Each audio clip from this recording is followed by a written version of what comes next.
So have we already tested if they can hear the music and everything?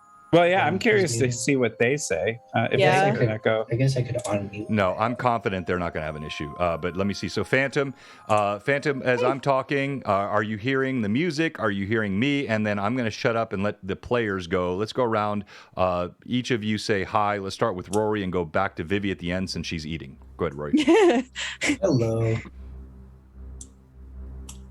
That was good. I'll say hello next then, since we all have our pictures in different places on Zoom. Yeah. Hello. Hi. Wonderful to see you guys on with us. Cinnamon buns. Cinnamon buns? Delicious. Cinnamon buns. Okay, so I've unmuted now. now. I want to make sure, so for all the viewers, Robert, you're on the spot, Josh as well. There was no echo or secondary sound, right? For all the players, they sounded good to you? We always sound good.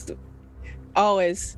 The best. Yeah. All right. Is there an echo now that you guys can Yeah. hear? Can you hear an echo? No. That's why I said something. I guarantee there shouldn't be, because I'm hearing what the audience is hearing through these. Right. So yeah, they all sound good. I don't know what the heck is going on your end, but I will just mute diligently. And There's an echo.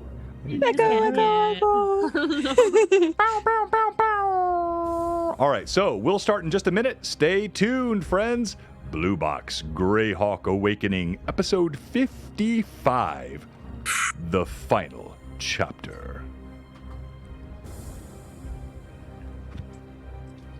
I mean, I guess you could just take a system and throw it off a second story.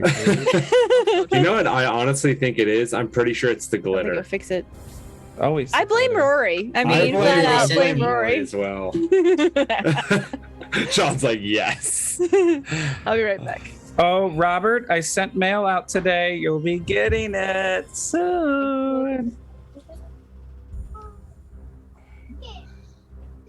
The glass is way heavier than previous things I've sent out, so I did not realize how much it was going to cost, but now I know for future. For Millions. future reference. Oh. Hi, Lord Orth. Good to see you in. Oh, never mind. D&D Imposter. Cool. Good to have you. Constructed Chaos. How's it going? Iculus, great to have you here. Machik, thank you so much for being here as well. I didn't say anything in chat. Oh, but you've said plenty. I'm You've said hungry. too much. I'm so hungry right now. Eat something. Go No, Yeah.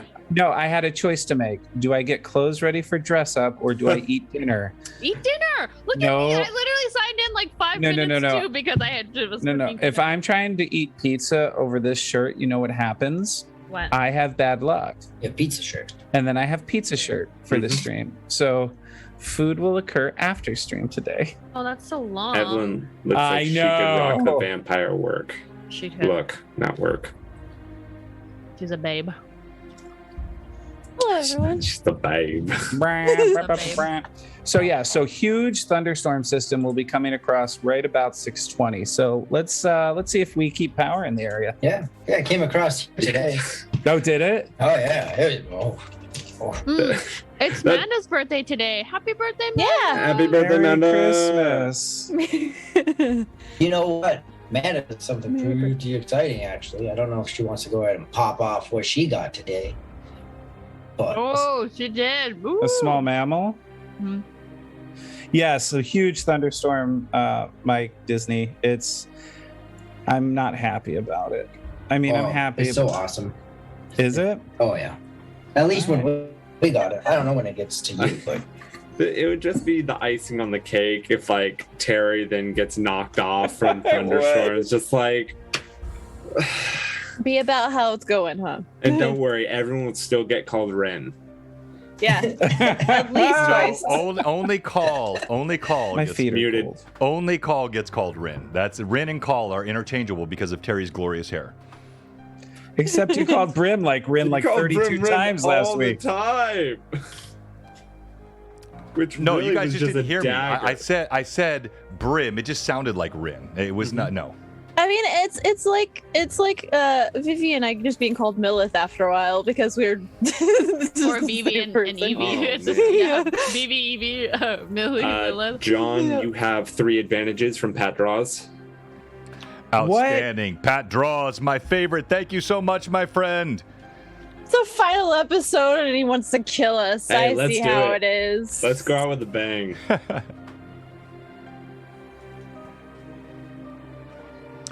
All Wait, right. is it also Phantom's birthday today? No, No, I don't think so. So, happy birthday again to Manda Yes. and Rory. We'll talk about that in a second.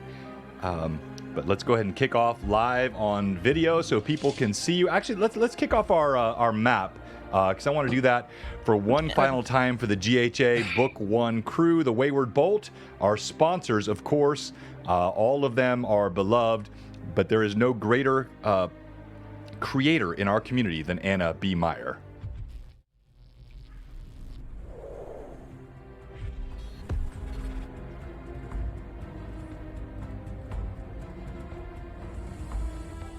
I'm so glad he wanted to roll the map so I still have time to eat. I guess I need dice. Oh yeah. It's helpful. I have my dice next to me, but I don't have them unpacked. I don't want to. You don't want to unpack your dice? No, Why not? because it makes me sad and scared. I just want to do that whole baseball announcer thing with this. Ladies and gentlemen. Ready to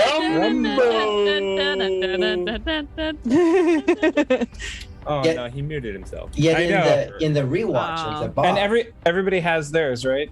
Everybody has theirs with them. Yes, everyone has theirs. I actually gave mine to Ashen, remember?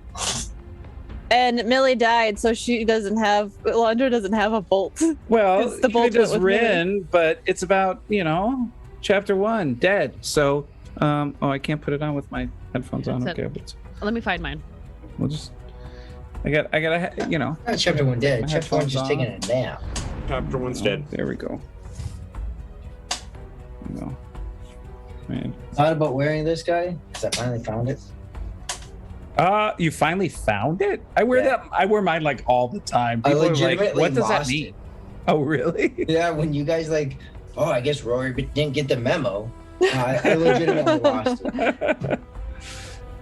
How dare you lose it? It should be your most prized article of clothing, sir. Yeah, I I'll haven't a hot clue where mine are. In a box somewhere. wear mine work, and they'll be like, "What the hell is that?" And I'm like, "Don't worry about it." About I it. threw your old Yeah, phone for me. business. I'll have to make a new T-shirt for the next group.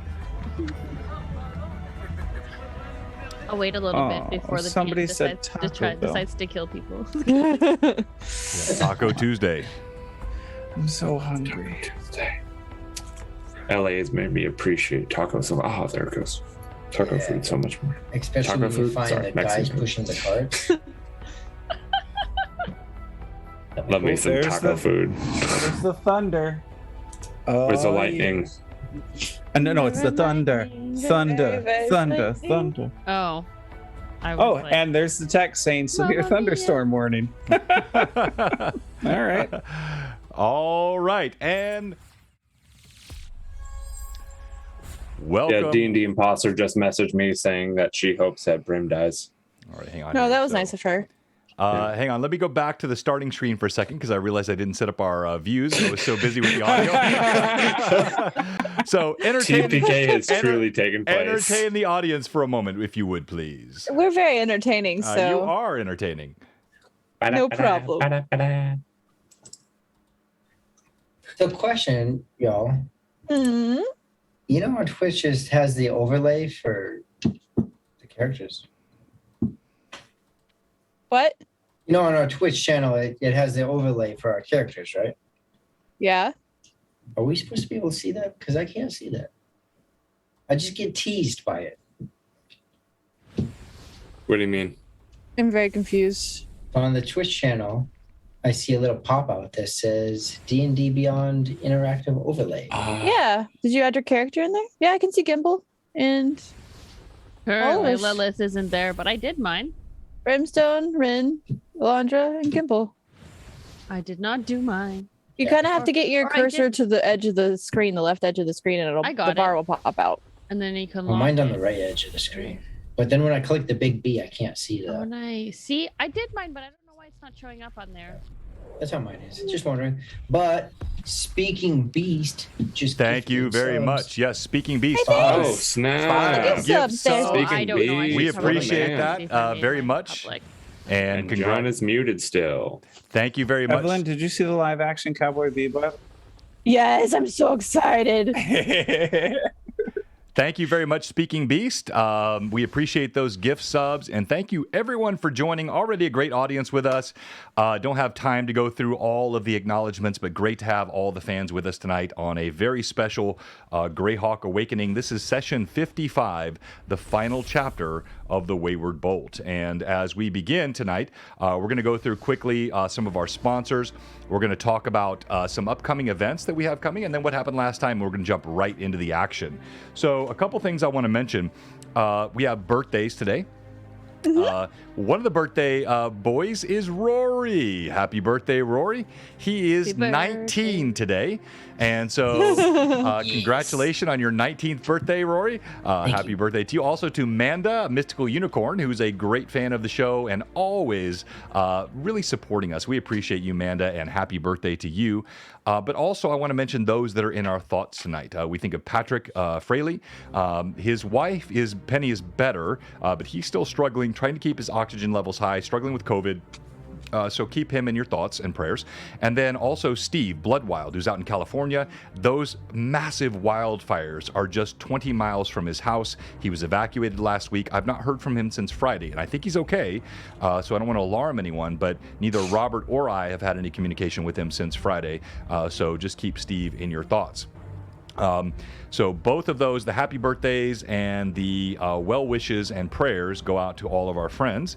And then this week, we've got tomorrow night Structured Sandbox, which is going to be an LMA based on how to build a campaign or an adventure that includes both structure to it, so you can tell a story and you can have foreshadowing and the different elements of storytelling, but also to keep it sandboxy, where the players are really controlling what happens and influencing the story. And it's going to be a fun chat tomorrow night. And then, of course, virtual Greyhawk Con coming up very soon, we'll talk about in a moment. Now, with all of that said, let's go to our players. We're going to forego all of our normal sponsorship announcements tonight just to get into the chat and get into the game. But let's talk about what happened last time and do player intros. And so let's start with the what happened last time. Evelyn. All right. So, one or two things happened last time. It wasn't very exciting. We started off finishing combat with the echo is really distracting me right now. Gotcha. Thank you. So we started off finishing combat with the demon and the red Lord Mage, with Lilith, Brim, and Alondra and Call still finishing that fight with them. Rin and Gimbal were very far away elsewhere. And Alondra basically said at the resumption of that combat that she wanted to talk to Brim after they finished everything. So they continued on. Brim actually kind of quickly dispatched the demon with some very mighty blows and cleaved his head from his shoulders at the end of that. And then the mage was finished off after hitting Alondra a couple times with electricity from a wand that he had, but she got her vengeance through sticking some more arrows in him. So he looked a bit like a pincushion by the end of the fight with her. But Lilith actually had tried to trap the demon in place by using a very clever stone shaping to trap his feet in the ground. Unfortunately, he had greater teleport, so he was able to escape it. But that's something that she can do now, and she knows she can do it now. And for anybody who doesn't have greater teleport, it might come in handy.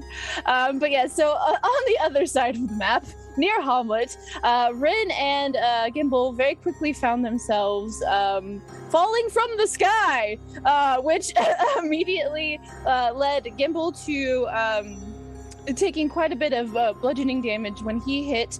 Rin equally so, though Rin was already low on health after the combat had previous, and found himself knocked out and sitting at negative hit points. And so at the end of all of that, he was actually rescued via healing medallion that Gimbal was able to utilize to bring him back to fully healed. Rin did not want to talk to Gimbal. In fact, he actually tried to just sort of continue on his way. Gimbal, however, stopped him, and because he didn't understand what had happened, he did not see what had happened previous with between Brim and Rin, because he had already traversed through the portal by this point. So he was just trying to kind of figure out what happened, why Rin was upset, and try to find a way to find some common ground as best as possible to continue on, though he did give Rin directions to get to Hamlet. They also both saw guards patrolling the roads nearby, and chose to Rin, at least as he continued on, chose to avoid walking towards the guard and continued on through the wooded area.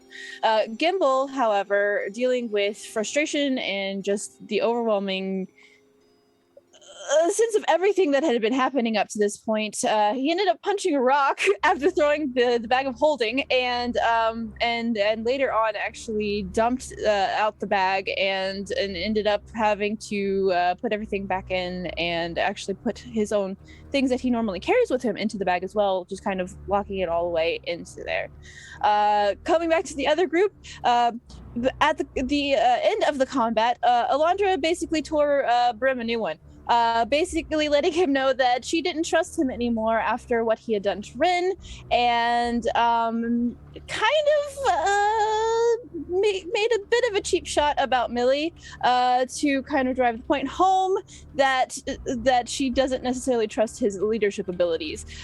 There was a quiet and sad moment between Lilith and Alondra, basically where Lilith had tried to explain that they cared about Millie, and what happened to her was very tragic, and that everything there, that it was an accident, and that she would be willing to help Alondra find Rin and get her to Hamlet. And so Alondra agreed to actually go along with Lilith, because Lilith, of all of them at least, had been consistently kind to her, and so she felt that would be acceptable. Still mad at Brim though. And not only was Alondra mad at Brim, but so was Call, who has had a connection with Rin through their discussions on religion and understanding kind of his place in the world. So Call also did not take that very, very well, and also tore into Brim a little bit. But at the end of the session, the party was actually preparing to leave the sewer, though we had discussed after, I believe after stream last time, that we were taking an evening's rest, and all of that since then. So I imagine we are starting at the next day, perhaps. So it's going to be a twofold process. So Brim is starting the and same. Now you have to unmute yourself. I thought. Well. All right. So the space bar only occasionally works. So we're starting with Brim that same night. We'll start with the rest of the group. No, forgive me. We'll start with Alondra and Lilith the next morning. Okay. We still have to resolve both Rin and Gimbal that same night. So it's going to be kind of a mixed timeline for our session tonight.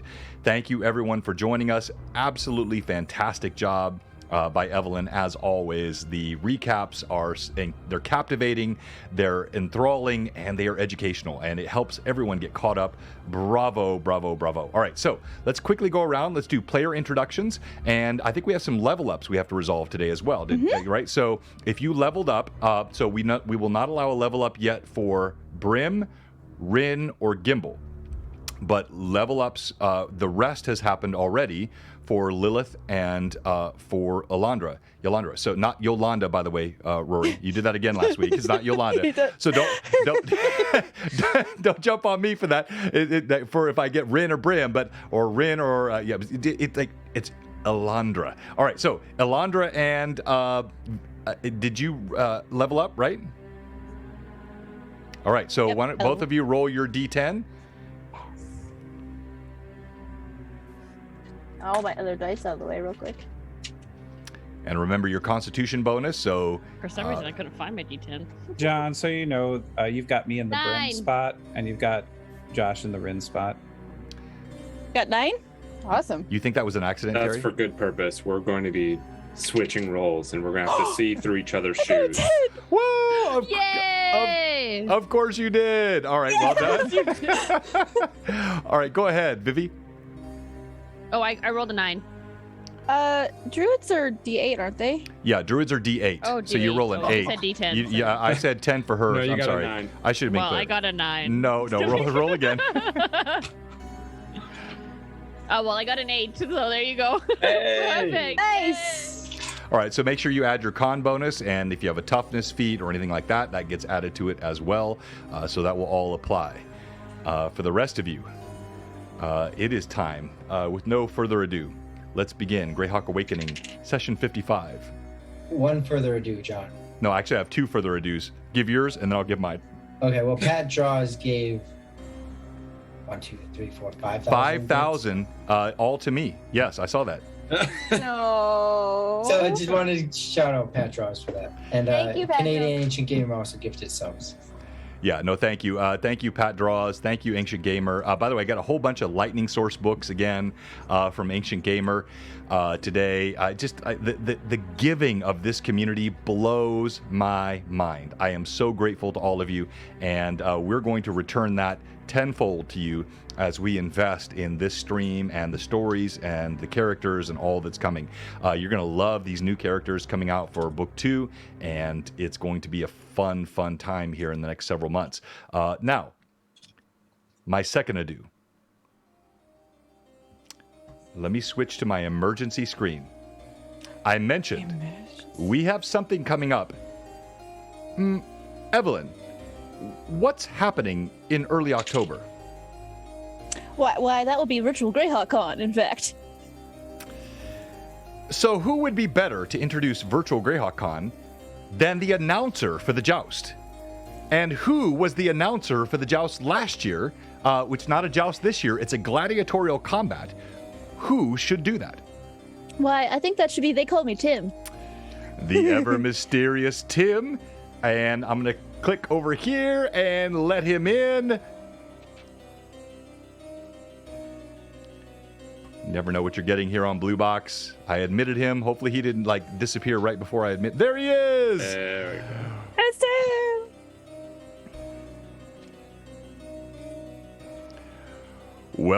Welcome to the ever mysterious Tim.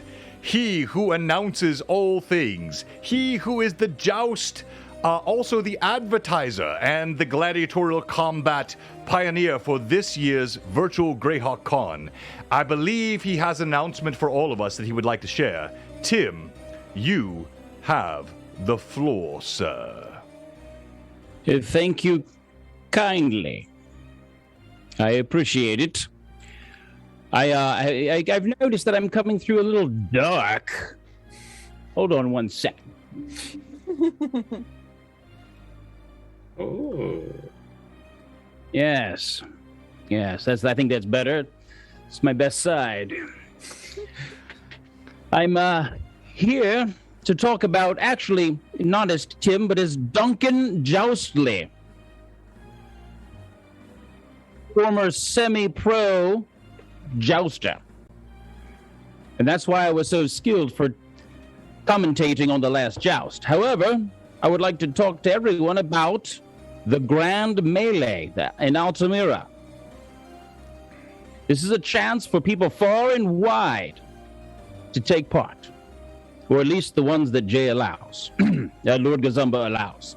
So, what's more important than just the mere melee is your opportunity to send to me your advertisements for your favorite inn, or your favorite adventure group, or your particular temple or church or village organization. And I will announce them on the main event at Altamira Grand Melee. At the Altamira Tourist Board, there are handy pamphlets that you may pick up that will tell you what you need to know about the various types of advertisements that are available to you. If you have 200,000 gold pieces, you can be the exclusive sponsor. But perhaps you don't have that much money. You can also hire the sergeant at arms for 10 silver pieces to say something good about you. There's all sorts of variety there. The brochure should be available shortly, I believe. Is that so, Mr. Birchfield? I do not know this Birchfield you speak of, but indeed, those will be available very soon. My apologies, sir. I would also like to say that the Grand Melee is one of the things that make things happen. Sure, for jousting, you have to be wealthy and well thought of, and you have to have horse and armor. But in the melee, someone with a second-hand suit of ring mail and a lot of moxie can make a name for themselves. And you never know who's going to win. I believe that's what I have to say about the Grand Melee, sir. Well done, sir, as always. And you were incredible last year with the joust. Now, with the Grand Melee, I have a special announcement. And what makes this announcement so special is that the subject of it has no idea that they are the subject of the announcement. That makes the best kind of announcement. So, a premier combatant in this year's Grand Melee, and it makes sense with where this campaign is at, will be Brim.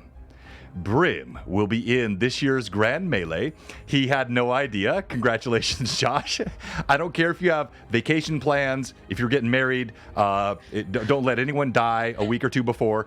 You got to be there for this. We're going to have you in the Grand Melee, and it's going to be so much fun to see another GHA player in one of these VGHC sessions. Josh, congratulations. We're going to love having you in that. And Tim, as always, you are amazing.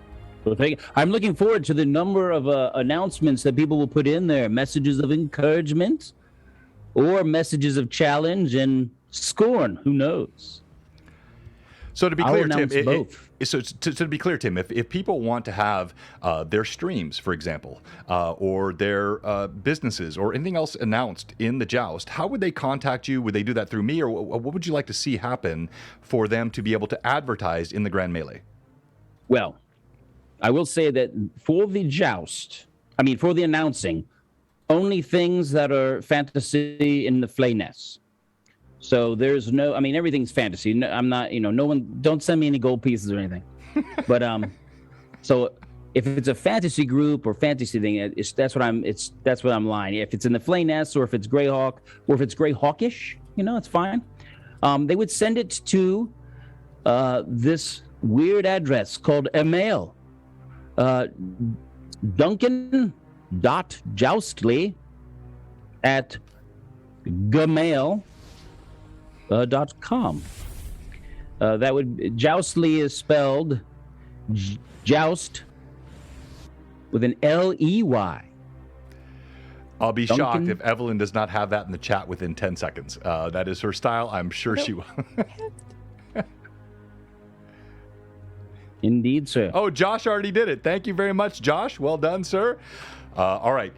Tim, always great to have you on. We're looking forward to Virtual Greyhawk Con, and take care, my friend. You can sign off, and we'll jump back into our stream because you'll mess up my views if you stay on. But we love you, Tim. Thank you, sir. You're the best. You're looking quite dapper, I must say. Quite dapper. The whole crew is. Don't they look great? Oh, yes, of course they The do. silence is telling. Of course they do. All right, bye.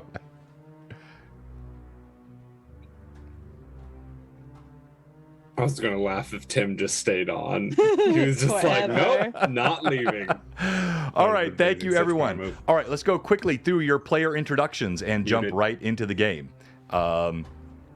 So let's go quickly through your player introductions and jump right into the game. So we're going to start off tonight with you, Lilith. Me first. I'm not ready. I'm not ready to say goodbye to Lilith. Okay. Hello, my name is Vivi. I'm playing Lilith. She is a level 8 Greyhawk druid. That means she has gone from 2 wild shapes a day to 3. Incoming Death Llama, please end scene before this chapter closes. I would love to get the Death Llama out in a natural form, of course, or just at the very end, just because. Why not?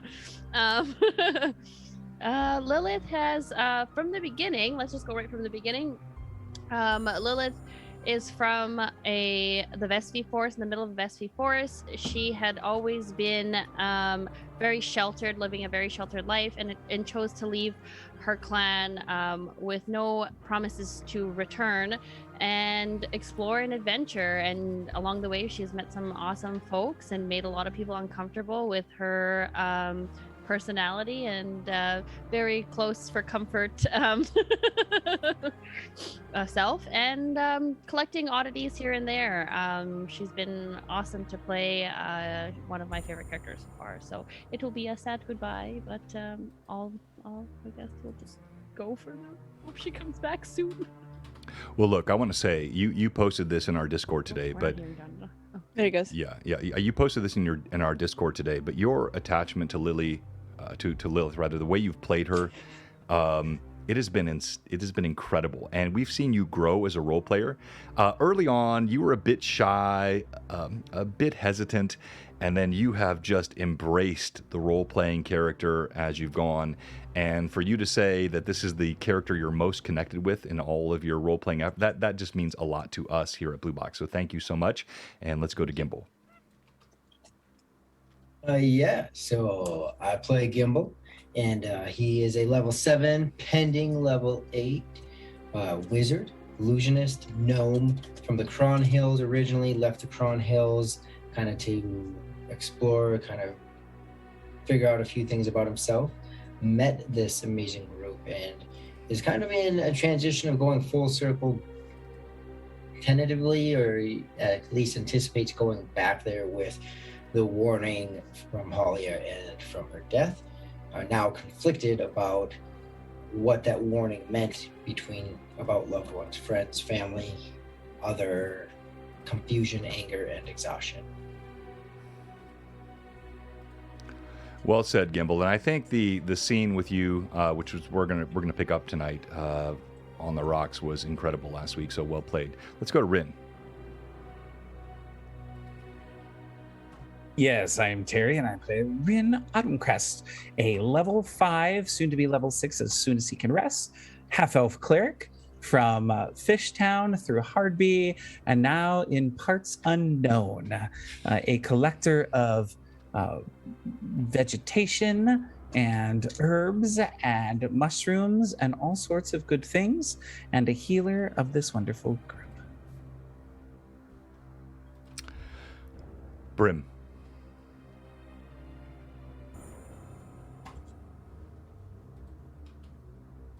Brim.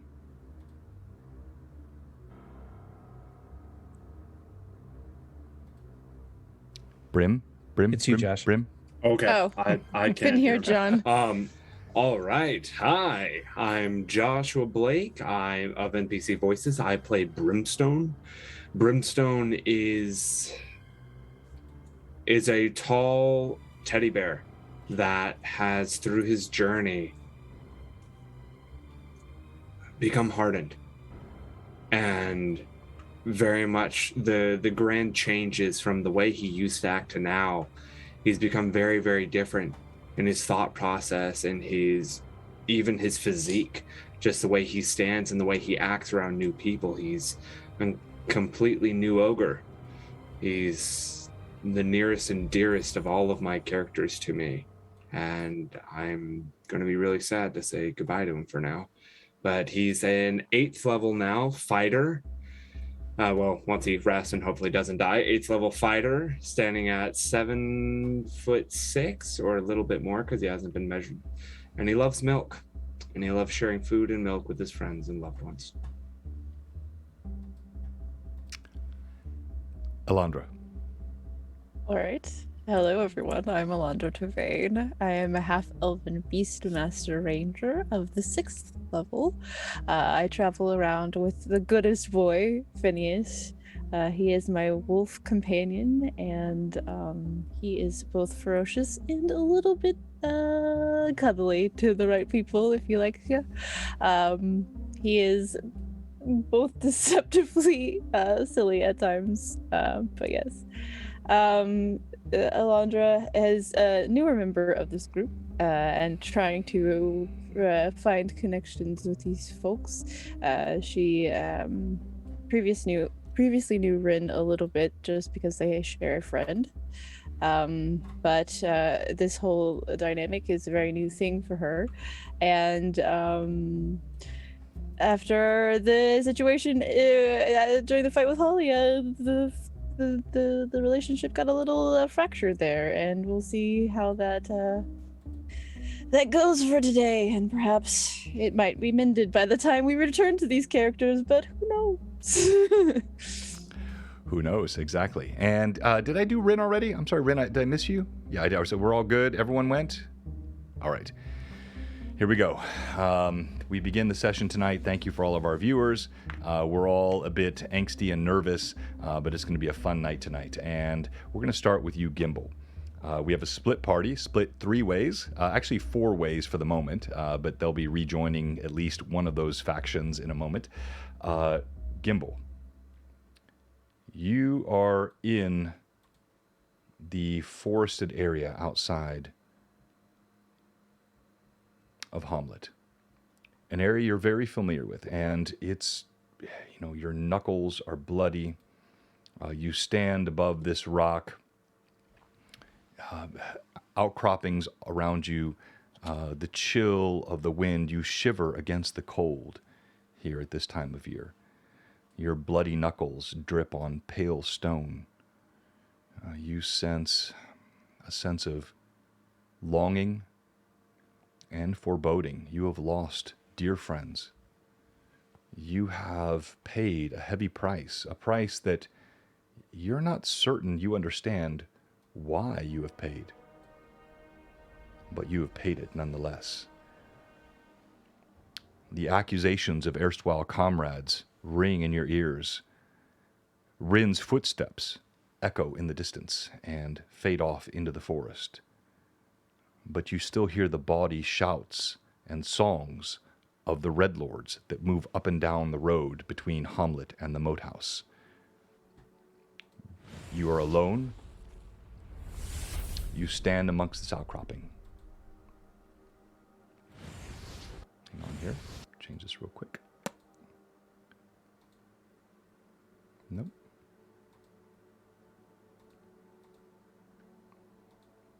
There you go. What do you do?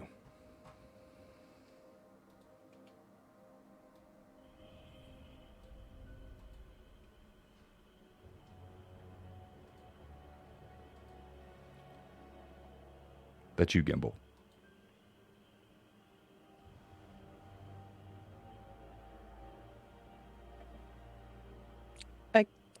I think he said something to you, Rory. I couldn't hear him. Did I drop? Yeah. Okay, I'm going to unplug that other device. So it's you, Gimbal. You're here. You're in the rocky outcrop. You hear the distant footsteps of Rin, and you hear the shouts of the Red Lords along the road. Your knuckles drip onto the stone. What do you do? You're muted, Rory. With the exhaustion that's taken over, just a physical, emotional type of just battle after battle, of being always trying to find a different solution, maybe a way of changing a mind or a heart or just delaying the inevitable if need be. Just seeing battle after battle after battle, finally getting everything back into the sack and the other items like his staff and just anything other than the bare necessities going into the sack, getting it barely back over his head, a hand up on the edge of the stone, seeing down a little bit towards the road, the rock beside him, following the rock roughly in the direction of Hamlet, being somewhat exhausted, disorientated, and as he follows this ledge, and he feels this tiredness come on. Just breathe out. Everything just goes limp, and he falls on this ledge and passes out.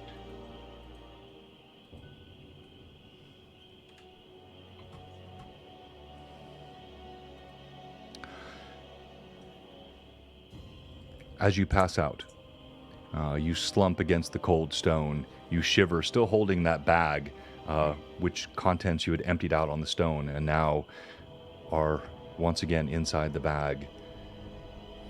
Regrets, pain, still echoes of the grave move through your mind. You recall those darkened moments.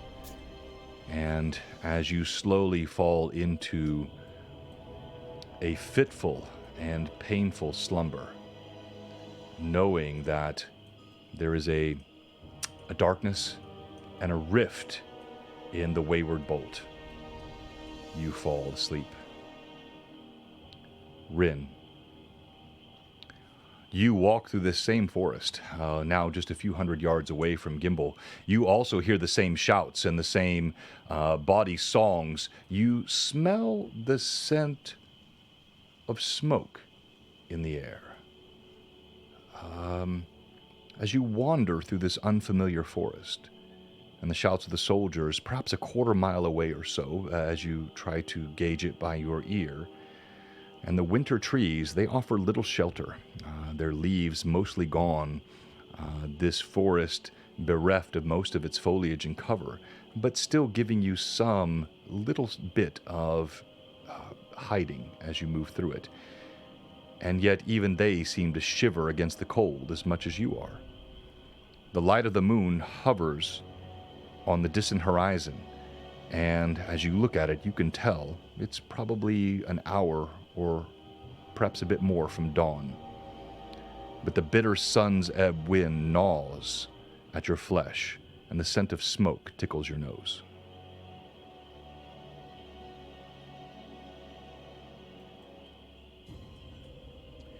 Rin will continue in the direction that Gimbal pointed until the point that he sees the town or sees the beginning of the town. All right, as you move forward, you get close. You're getting closer to the town, but the voices of the soldiers are growing louder. So is it your intention to move onto the road where you hear these soldiers moving back and forth, or to wait before they are until they're gone? So the intention is not to move onto the road until it clears a bit, but if the only way to get to the town is to enter the road, then he would pause and off the road a bit, stop and wait for it to either quiet down. Having said that, if there's a way to walk parallel to the road and meet the town, then he would continue parallel at a distance where he is not able to be seen and take as much cover as possible until he were to get to the town. All right, so you begin moving through the forest. As you're moving through the forest, Are you trying to be quiet, or are you just walking normally?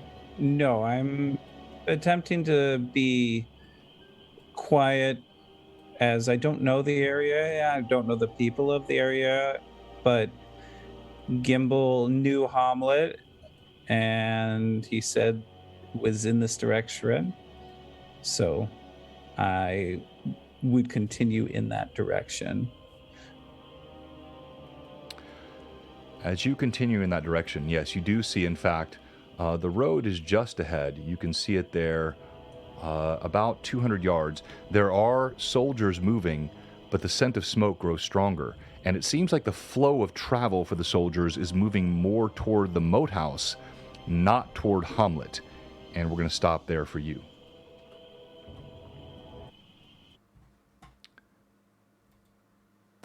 Brim. You remain inside the sewer alone, having been left by the remainder of your crew. You stand amidst the carnage.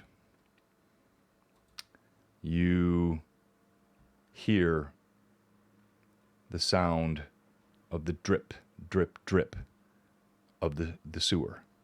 You feel the discomfort of what has happened in this place. And I will move that camera in a second, but just work with me on it. As you look inside the cage, trying to discern whether or not this is a recognizable figure at the bottom of it, the scent of flesh, burning wood, mingles with the pungent stench of the sewer. You also smell, beyond the raw sewage, the cloying scent of ozone and electricity from the lightning that was cast in the combat. And as the fractured remnants of the Wayward bolts scatter and recede in the depths of the sewer, their footsteps bring the biting vitriol of Elandra's last words toward you. They linger in your mind, and the spittle of Call's mouth on your boots as you look in the cage.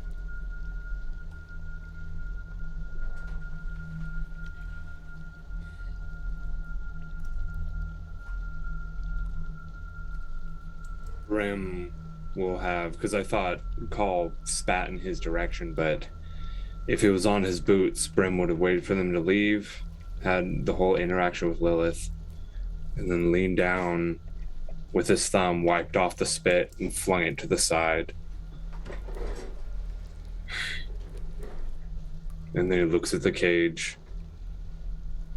And last time we already rolled for strength, so we already broke the lock or whatever it was.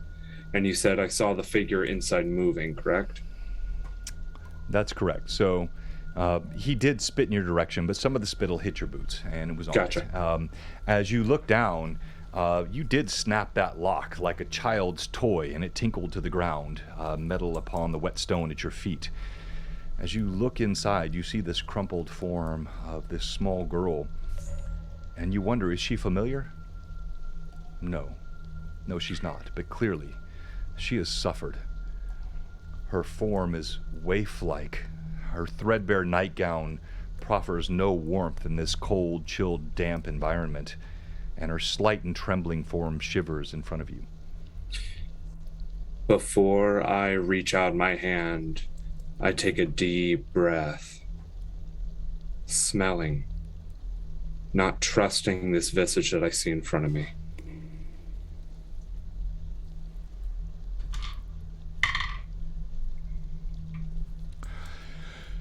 It's difficult to smell anything in here. Again, you have the raw sewage scent. You have the burning wood, the paper that was all over the desk, all burning up.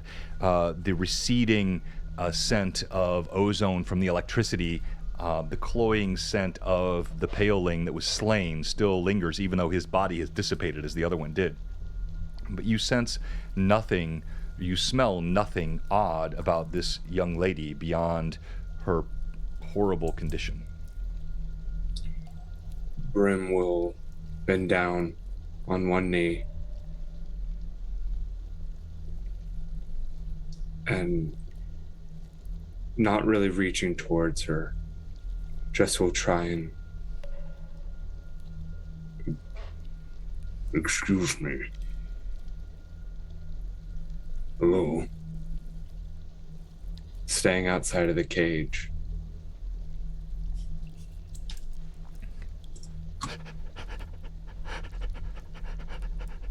She just shivers at your feet.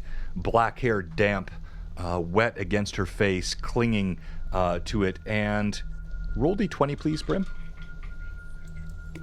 I use advantage. You may. I will use advantage. That is a natural 16. What do I add? You don't really say natural 16. You say base 16, but that's fine. But do I add anything, or is it just... No, I just needed what your roll was. So, okay, it was a 16. all right. As you lean over her, and as I said, her form shivers.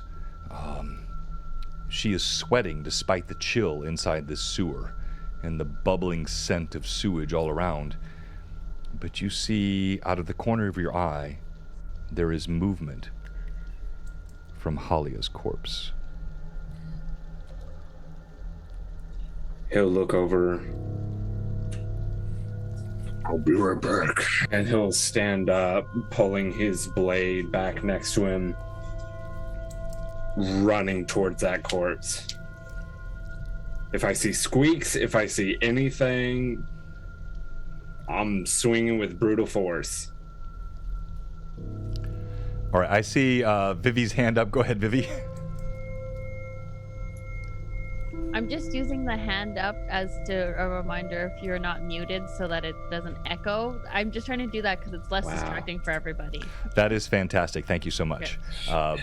And yeah, so all our viewers, thank you so much, everyone. We're doing a little more audio checking and testing and tweaking and screwing up here, but we're getting an echo. You're not hearing it, I'm not hearing it, but all the Zoom players are hearing it. So I've got to mute when I run this. Thank you so much. I rock it well. New viewer, thank you so much for joining the Mad Chatters. Brim, as you step out, you turn.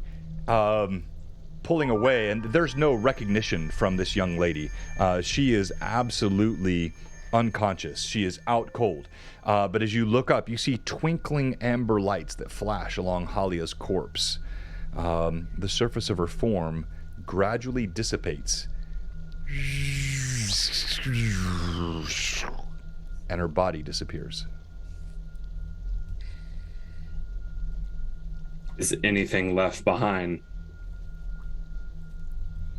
Are you going to walk over there and look, or yeah? Okay. So you walk over, and I can't quite reach that part of my board, so we'll just theater of minded. But you walk over, and as you look at the ground where Halia laid, you see there are scorch marks. You see her entire body is gone, but there is laying there on the ground a small emblem. Looks like it might be part of a necklace or a brooch. It is a shield with a pair of silver chains around it.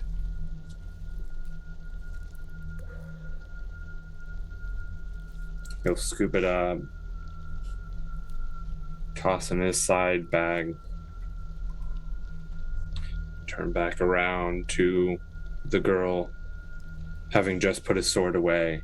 He'll actually start to undo his breastplate just to take it off him. He doesn't want it on anymore. It's not doing anything for him, so he's going to walk over there trying to doff that piece. And he says a question. What's your name? And he's going to lean against the table, not getting near her, not moving over her, not coming near the cage, just leaning against the partially burnt table. Do you have a name?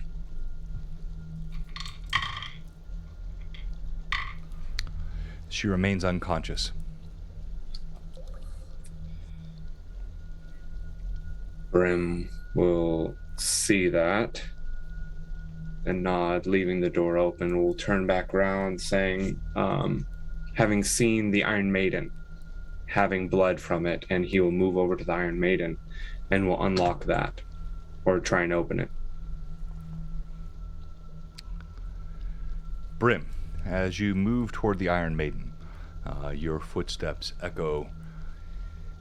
It is a feeling of loneliness here.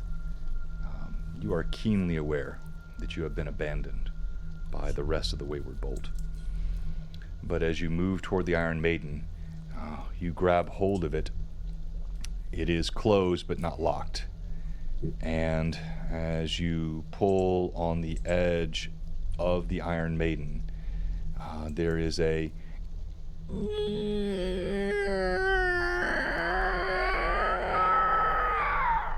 as you open it, and you see what was once a man, perhaps in middling years, his form pierced through with 6-inch spikes that out of his flesh as you open the door, and his body slumps over onto the ground as you open it. Would he have the chance to try and catch the body? Sure, absolutely. Caught the body and then looked at the face as like the head lolls back into his hand, supporting the neck. Does he recognize? You don't. Clearly looks like a commoner by his clothing, basic rough spun tunic and breeches, but difficult to even recognize his visage. The spikes have pierced him through in 9 different places on his face, his eyes, his mouth, bursting bones inside the skull, the visage marred beyond recognition, but nothing you would sense someone you know. Okay. He will lay the man's body on the table. And what else is left in the room? I know the Red Mage's body, Holly's body is now bleeping mother trucking gone. The Paling's body is poof. Demon's body is ash or whatever. So I'd like to check out the Red Mage and then come back to the girl. So both the Red Mage... Am I unmuted? Hang on. So both the Red Mage and the demon, while his body is shriveled, it still lays there in desiccated form, the spear sitting beneath it, and the Red Mage is there. The Paling, as you have seen before, is gone. Halia is gone. Those 2 items still remain, and you have the charred desk in front of you. Yeah, Brim would like to check the Red Mage's body for anything that he could pick off it for anyone in the party. Same with the demon, even though the demon's practically naked, it's fine. He might have pockets. That's not a pocket. But yeah, he'll just look for anything in the room and then move back to the girl. Or anything on the bodies. All right, on the Red Mage, you find the following. As you search his corpse, you see Alandra's arrows that have punctured his body in many areas. His wrist, he's a pincushion, basically. You find he has a wand. The same wand that you saw him holding out and casting bolts of electricity. It's black, shiny, obsidian-looking substance that sits in his right hand. He also has a cloak that looks like it's made of something, a fine material, and it shows no signs of damage from anything that happened in the combat. It's a dark blue cloak that sits underneath his red robe. So he had the Red Lord robe, but he had a cloak beneath it. You also find a pouch, and it's filled with coin. And you see he has a silver ring on his left hand. That silver ring is unadorned, very simple. Circlet on his ring finger on the left hand.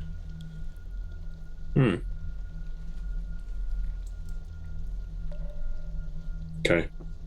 And then I'm going to assume the demon had nothing but the spear he was born with.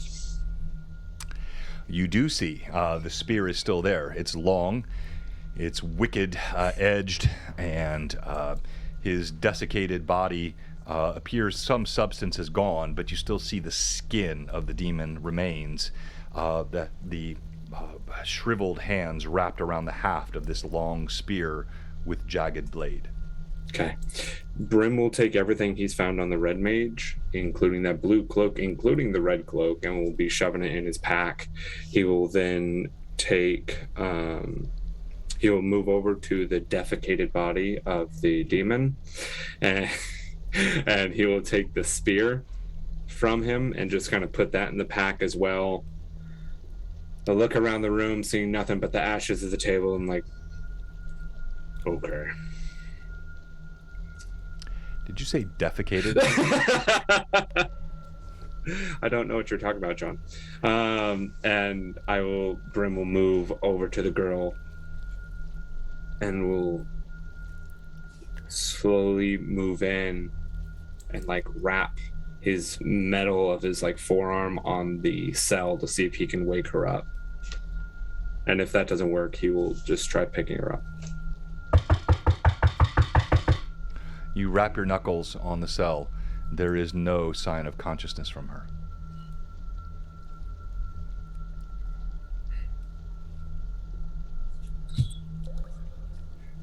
Sure, I don't have anything to heal. No. Oh, I've got alcohol. I'll just pour that on her. That's what he'll do. He is going to kind of turn the girl around, leaning her up, and will check her breath to make sure she is breathing, at least somewhat steady.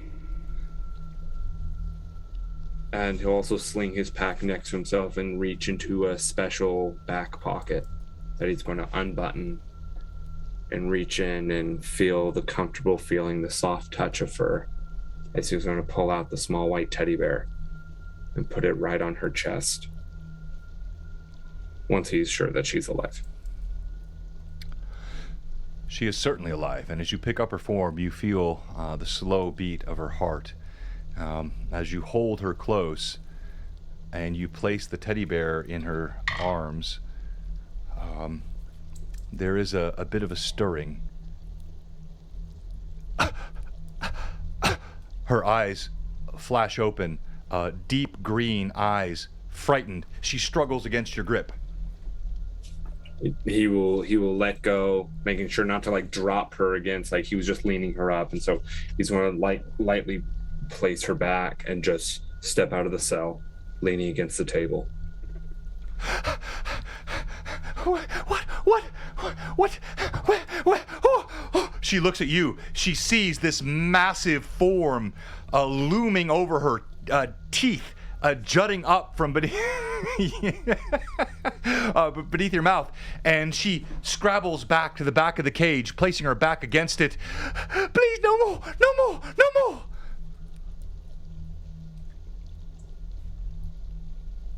He will turn around, having doffed his top armor piece, and not looking at her, similar to what he did with Tisa. I'm not here to hurt you. What is your name?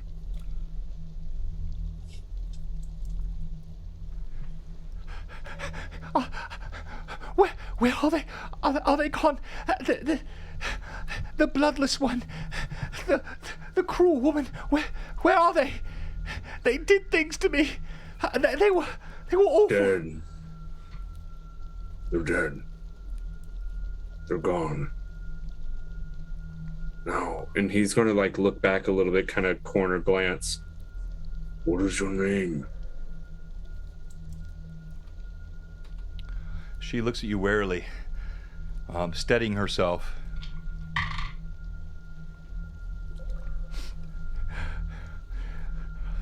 I'm not telling you my name. I don't know you.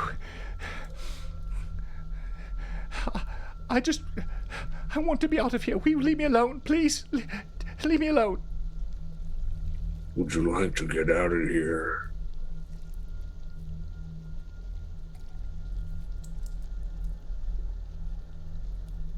I will help you, if you will allow me.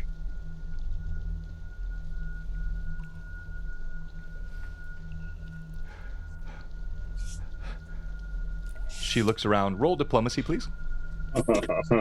Yeah, that's Brim's strong suit. Rolling with advantage.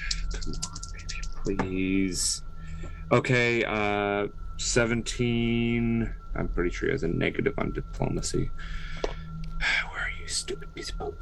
Yep, -1. That's a 16.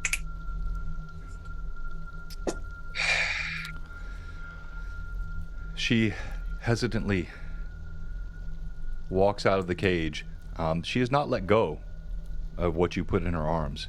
She clutches it to her chest, still wary, hesitant. They said I was suitable. They said I was. I don't know what suitable means, but they said I was suitable. Are you hungry?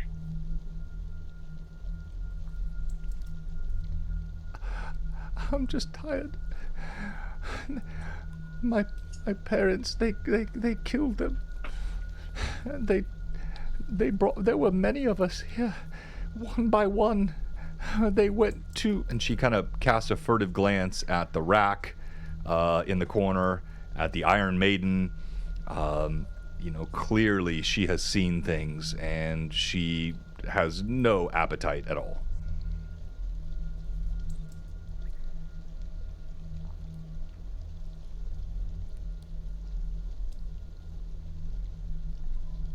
And Brim, without saying much more, will kneel down again and look back at her. Would you like a ride, little tired one?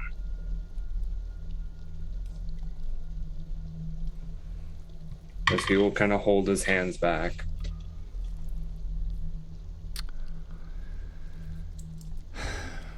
She looks at you and suspect, questioning. She hesitantly tries to push you away and move out of the cage to see if you'll let her pass. He stands up and will move. Honestly, because he's kind of been blocking the view of the body this whole time.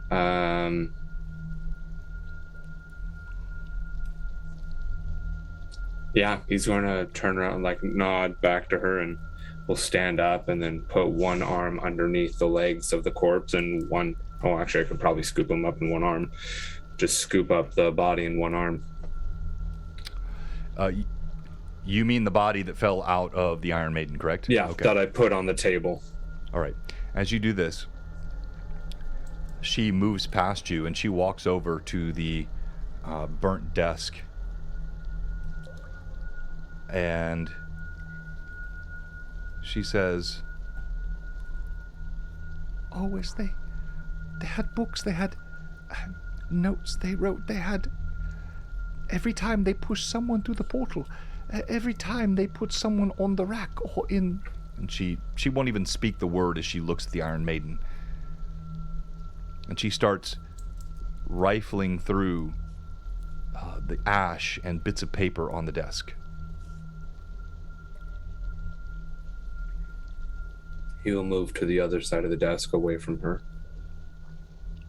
and will begin looking himself as well. Is there anything of value, anything salvageable? You both spend some time looking, and as you're sifting through the burnt ash and the papers, much of it is gone, clearly intentionally burned. You see something that looks like a ledger of sorts, not like what you saw out in the 4-cage area with the sewer system sort of maintenance ledger, but something else. It seems to refer to multiple teleportation points, and they're listed, but many of them are burned away. Among the fragments, you find a reference to one in the Free City, which you would presume is where you are at now. One in Hamlet. One in Roxas. One in the Dry Steppes. And other locations are illegible, burnt. But then you do find in this ledger a passage at the bottom that says, "What the ancient foolishness of the Druids committed shall be made aright."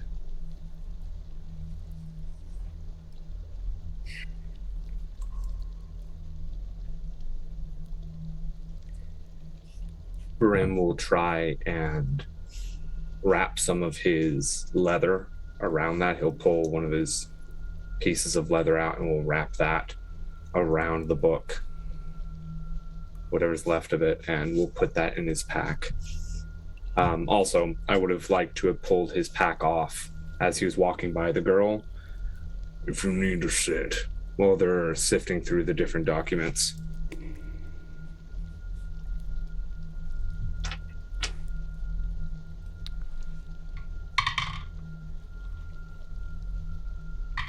Hang on. Pull up my chart here. She just stabs him. You're not my dad! She leaps at you and gouges out your eyes. No. She holds up a scrap of paper. It's burnt. Looks like the flames have cut words out, but a scrap remains. And she holds it up to you. Clearly, she cannot read it. Can I? You can. It's in common.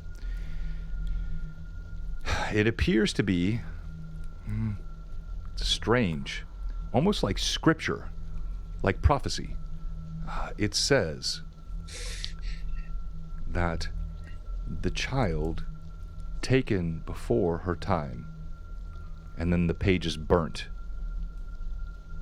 shall be, and words are burnt. Awakening, burnt.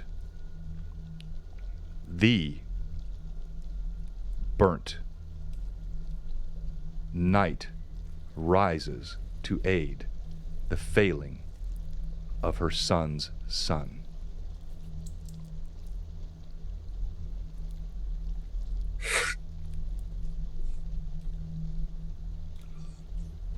Brim will look at that. No, actually, probably not coming near her, just looking at the scrap of paper in her hands.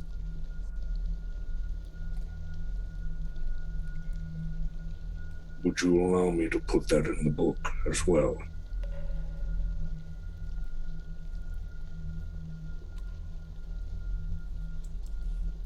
Pull the leather back out and open it up. And we'll open the first page of the ledger and just allow her to put it in for him to close the book and wrap it back up. Her trembling hand slips it inside the book. She looks at you now, clearly having a few moments with Brim. She's gotten the measure of the man. And a trembling hand reaches out, still clutching the little stuffed bear in her other arm, and grips your hand.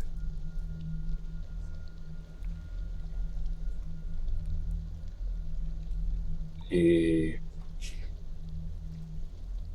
will just smile towards her, and a bit more of his tusks show in this.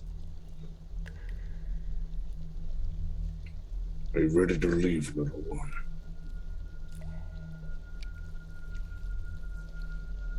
She nods and allows you to lift her on top of your back.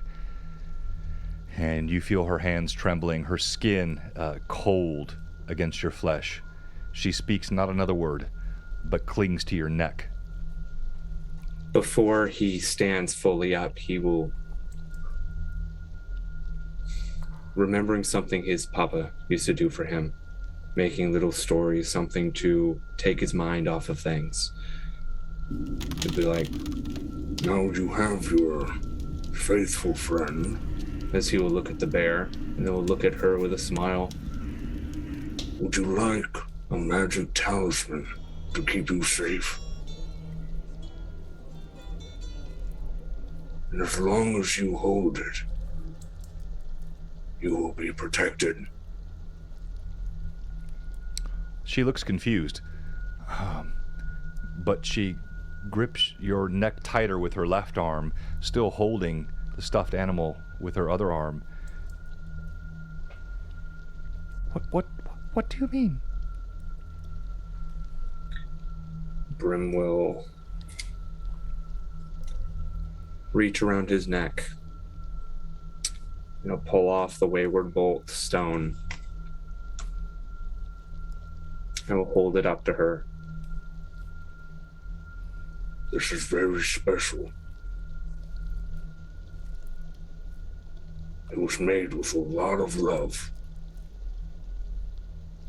But I'd like you to take care of it for me, as well as my friend there. Will you do that for me, little one?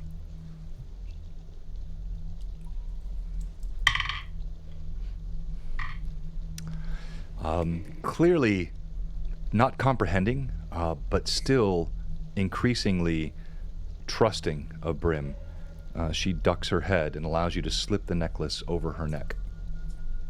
As you do this, she sighs, and as she puts her head against the back of your neck and you move out of the sewer, the items that you've collected, you feel her softly shaking, weeping against your back. And now we're going to go to the following morning. Brim, you have no issues surviving the night. You make it through, and in fact, there is a moment as you're treading through the free city in the dark of night. You are briefly stopped moving toward the northern quarters of the city, and some of the guards there give you a hard look. You actually recognize one of them, and as he begins to move towards you as though he's about to say something, he takes one look at the face you're making right now, and he gets very quiet and steps aside. And in moments, you're back at the Whistling Fish. You head back in the middle of the night. You make arrangements with the young girl. She has provided her own room by Grunab. You don't see any other signs of the rest of the party. Everyone has gone to sleep. And now we will resume the following morning. Brim will sleep outside her room. So you sleep on the floor outside her room, leaning against the doorway. The following morning, after this immensely stressful and fracturing session inside the sewers, find Rin, Brim, Phineas, Elandra, and Brim, much to your delight, Father Aaron looking much more hale, a color back to his flesh, still gaunt, still clearly tired, looking much older than when you last saw him, but nonetheless, he is recovering, and he is much more aware and alert than when you last saw him. It is early morn inside the Whistling Fish.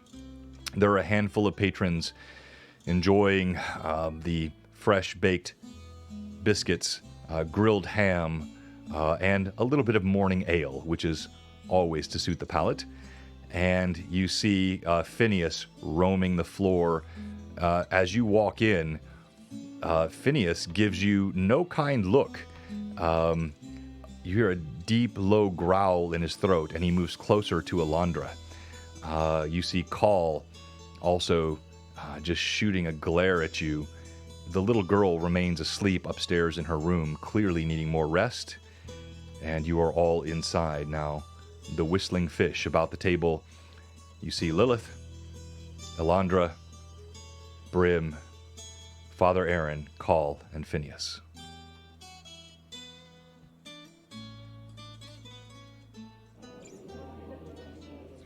Brim will begin pulling out the different things, and he won't be sitting at the table along with them.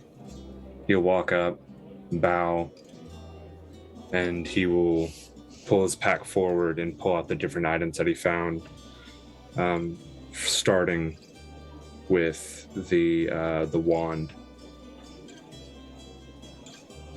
I pulled a few things off the body of the red mage. Looking over at Lilith. Alia's body disappeared, of course, before I could get to it. And he will pull out the rest of the stuff from the red mage. And then he will pull out the scrap of paper. Actually, he'll pull out the ledger mainly. And we'll keep the scrap of paper in the leather. Found this ledger as well, recording what could be read from within its different teleportation circles around. The items are to do with what you will, no idea what they do, other than, And he's going to point at the wand.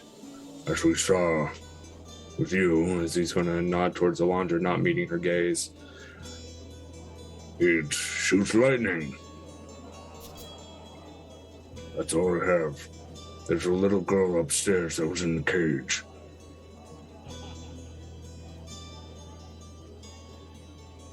Lilith will take what she can and just put them in her pockets. Pauses for a minute at the wand, looking up at Alondra, and then just tucking it away. To her body, Halia. Gone. She's gone. Disappeared. So I'm gonna assume we'll see her at some point again.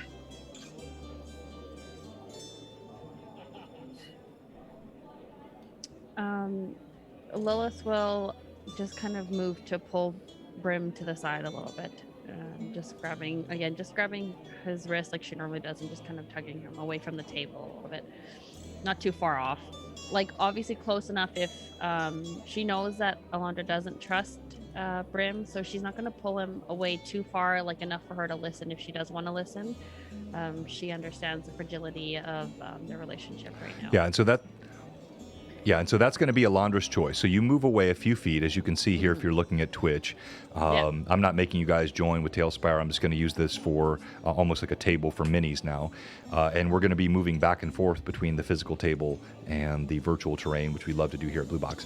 So you pull a few feet away from the table. You're closest to Father Aaron. You're opposite the side of Alondra. Alondra, you do see Lilith cast a glance at you as though inviting you to go closer. You can't quite hear from here. Would you like to move closer and listen or not? Alondra's going to stay at the table just with Phineas. She's going to continue eating her meal. And the entire time that Brim was speaking to them, she did not look his direction once. She did not acknowledge his presence. She, she glanced up at Lilith every now and then, but other than that, she did not acknowledge Brim whatsoever.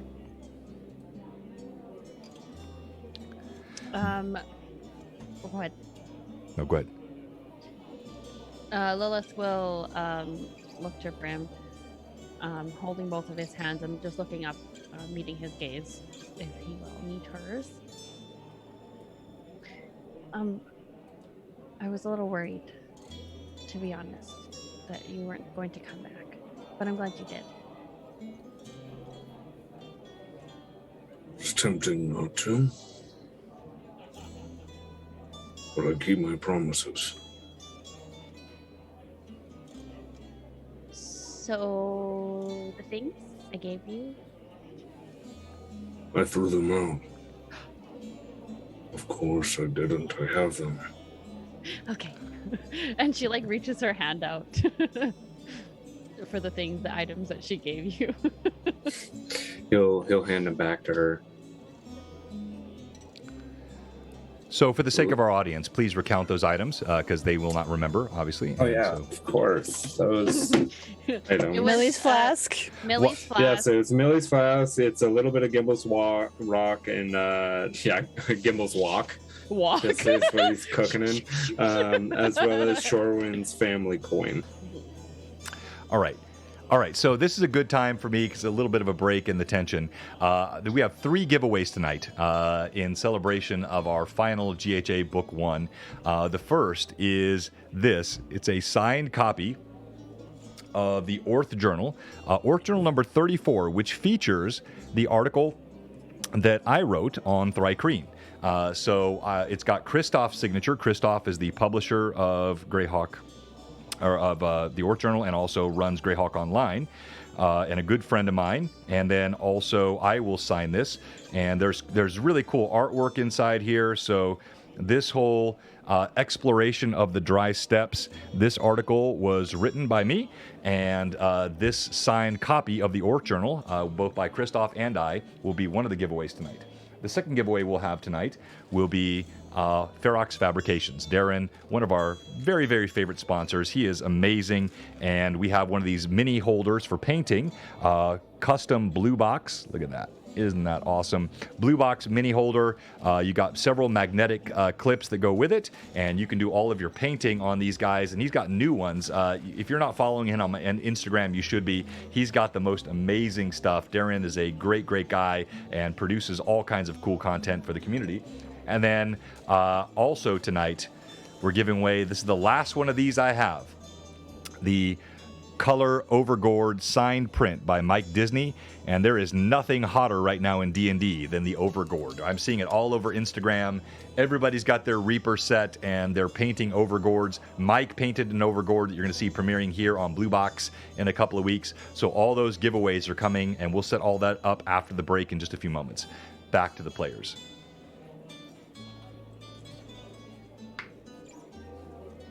That means you, Brim. You're giving me my stuff back. Yeah, Brim gave his stuff back to Lilith. The coin, the flask, and then the part of Gimbal's rock, all back to her. As she kind of puts everything back in her pockets. She knows that it was just a way to make sure that Brim came back, although she still wants her items. You can have them for a bit, but I want them back. It'll take some time. They don't really know us, but Alondra said that she'll come with us to Hamlet. Did she say us or you? I haven't quite figured that out yet, but I'm thinking about staying here. Why? There's a girl upstairs. Very much like Tisa. Reminding me of myself. I asked her the same questions Father Aaron asked me when he first met me. It was like looking through a demented mirror. Same sewers. Same past reliving itself.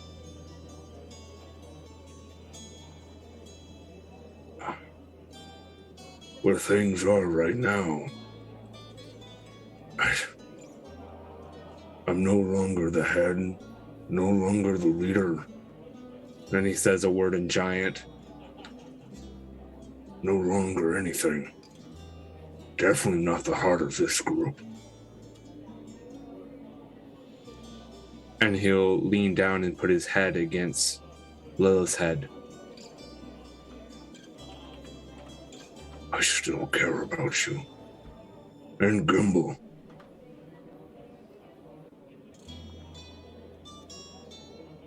But I know you two can take care of yourselves.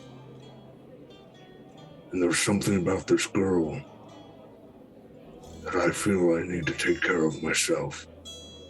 I can't leave her, and I'm not willing to bring her with us.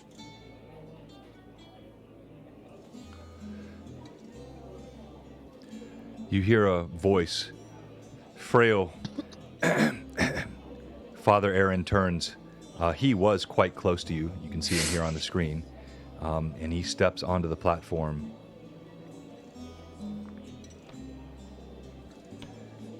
Brim, foolish boy. Always impulsive, always jumping from one thing to the next. Do you know what is afoot, lad? He looks over at Lilith. Pardon me, young lady. I meant no disrespect to interrupt you, but he's ever been my pupil, somewhat recalcitrant at times, often impulsive, but never ill-hearted. Lilith will kind of take a step back, just knowing how much Father Aaron means to Brim. Lilith will respectfully nod her head and take a step back from Brim. Still, she will hold his hand and just step off to the side and allow Father Aaron to talk. Brim would have, as she stepped away, he thinks that she's moving away, and he'll reach out and like grab for her hand. You feel Lilith will hold his hand and stand beside him, Brim's but off to the side. Brim's massive paw reaches out gently and grabs your hand. You stand a bit behind him. Father Aaron's face is kindly but lined with care and age. His eyes gaunt and hollowed beneath, a bit cloudy, recovering, but still not fully hale. There's a girl upstairs, you said. Where did you find her? In the sewers.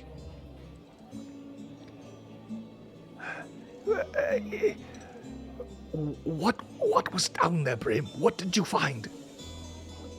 Other than hell, a bit of death, a paling, and monsters galore. Found the portal, which we've lost 2 of our members to. We know where they are, thankfully, but this girl was down there in the same room, in a cage.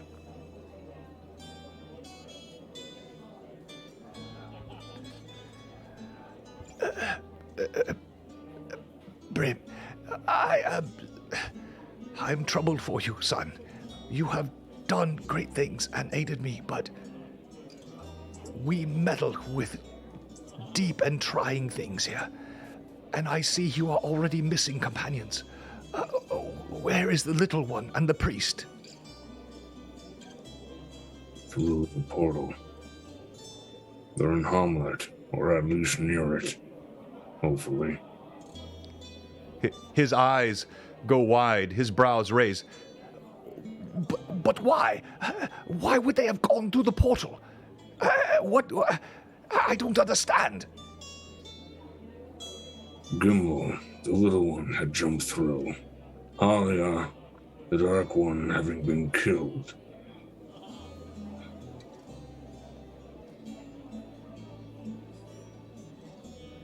Thinking more was coming, and only able to save someone, in my mind, I chose to throw the priest through, in hopes to protect him. We know Gimbal. Gimbal's able to get out of anything, and if he went through the portal, I trusted it. Gimbal's a wry little sucker. So I know if Rin was with him, he'd be safe.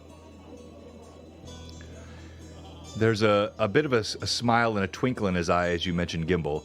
He watched Gimbal confront Grunab, this pugnacious little gnome, up in Grunab's face. But when you mention throwing the priest through the portal, he doesn't look aghast but puzzled, and he says, He asked you to aid him before the portal closed. Is this what you mean? Of course not. When priests would leave those in danger, I threw him through. I didn't trust that we were going to live. Someone having been touched by the gods as he. Brim, may we move to the table? I would speak with your companions, although I note there seems to be no love lost between you now. I've watched the look on the Southerner's face and the look on the face of Elandra.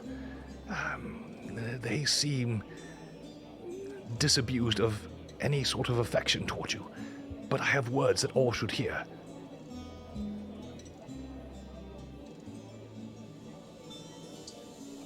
You are my father. I will follow you. Do not expect your words to be heard, though, as I don't expect mine to be. Lilith, of course, you're hearing all of this, and you see Father Aaron take some halting steps towards the table, his frail form trembling a bit as he moves toward it, and he takes a deep breath as though he is about to speak words that are difficult for him to utter. I assume Brim then follows, or no? Brim will glance up at the stairwell, shake his head, rub his face and his temples lightly.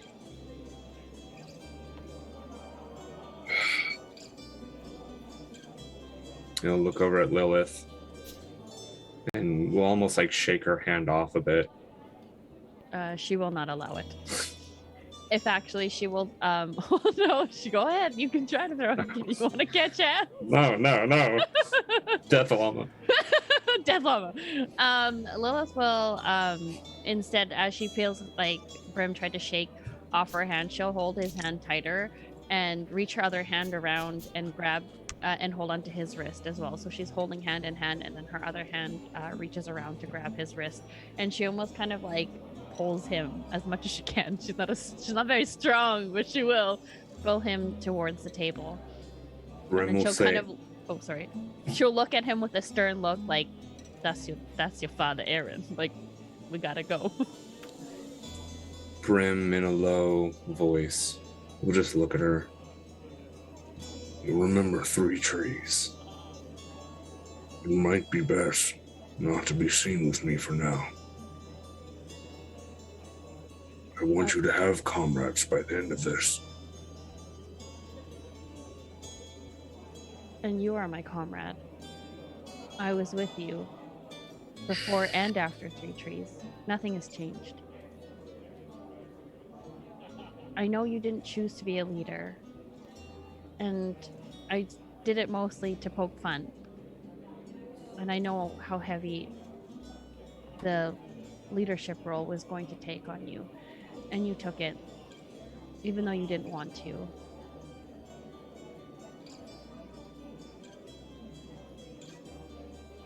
But the fact of the matter is Gimbal's gone, and so is Rin, and we need to find them. Now let's hear what Father Aaron has to say. At least that. Alondra, you can hear all this. Khal doesn't even look up. He stabs a dagger into the table against a piece of meat, rips it off in his teeth, and looks the opposite way, ignoring Brim completely. What are you doing? She's just still sitting. Not doing anything. Brim, you note all of this. You see the reactions at the table. Father Aaron looks around at the awkwardness of what's happening here at the table. Thank you, Battle Buddies D&D. Welcome to the Mad Chatters, the most elite chat group in all of Twitch D&D.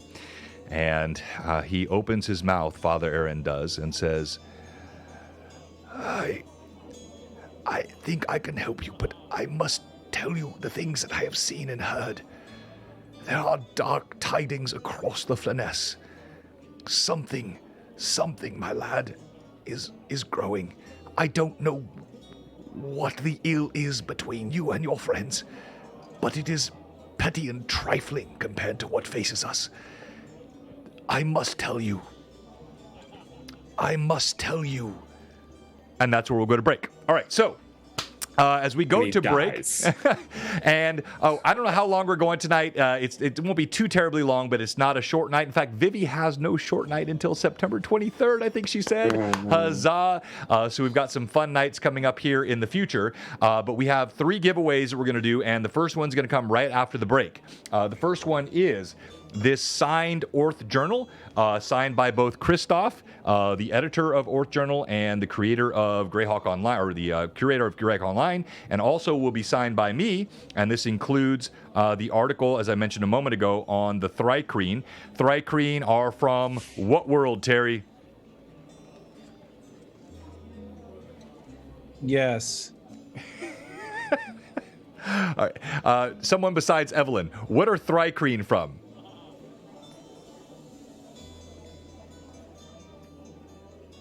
Good. I know what they are. They're the insect creatures, correct?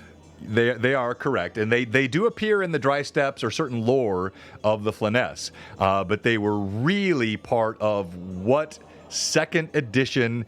Don't look at the chat. The chat's got it all over the place. Sun. No, stop! You cheated. I think it's Dark Sun. Yeah. So this Thrycreen, it's a story. It's a short story, and so this will be the giveaway after the break. All you have to do in the chat is type !OJ. That is for Orth Journal, not orange juice. So I'll type it in there, OJ. And that will get you in the giveaway for this signed copy of Orth Journal 34 by Christoph and myself. And I know it's a bit stilted tonight with separated players and all that's going on, but I think it's moving in a good direction, and there's lots of fun stuff still to come. So stay with us tonight. Blue Box, the final chapter of the Wayward Bolt, episode 55 of Greyhawk Awakening, book 1. We'll be right back. And we'll keep the mics hot on the break. John, you need to check your Discord messages I'm checking right now. because there was something sent to you earlier.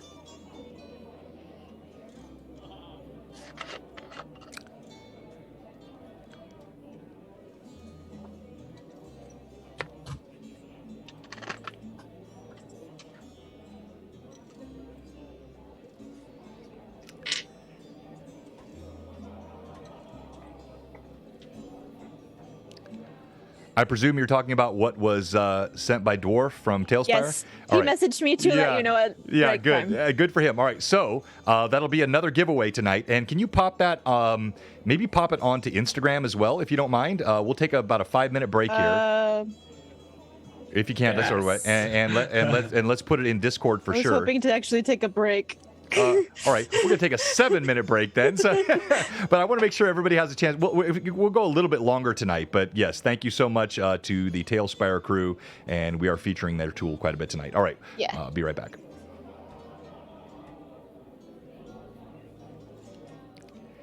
Many giveaways tonight. The first one is the Orth Journal. Type !OJ in the chat. We'll do that right after our break.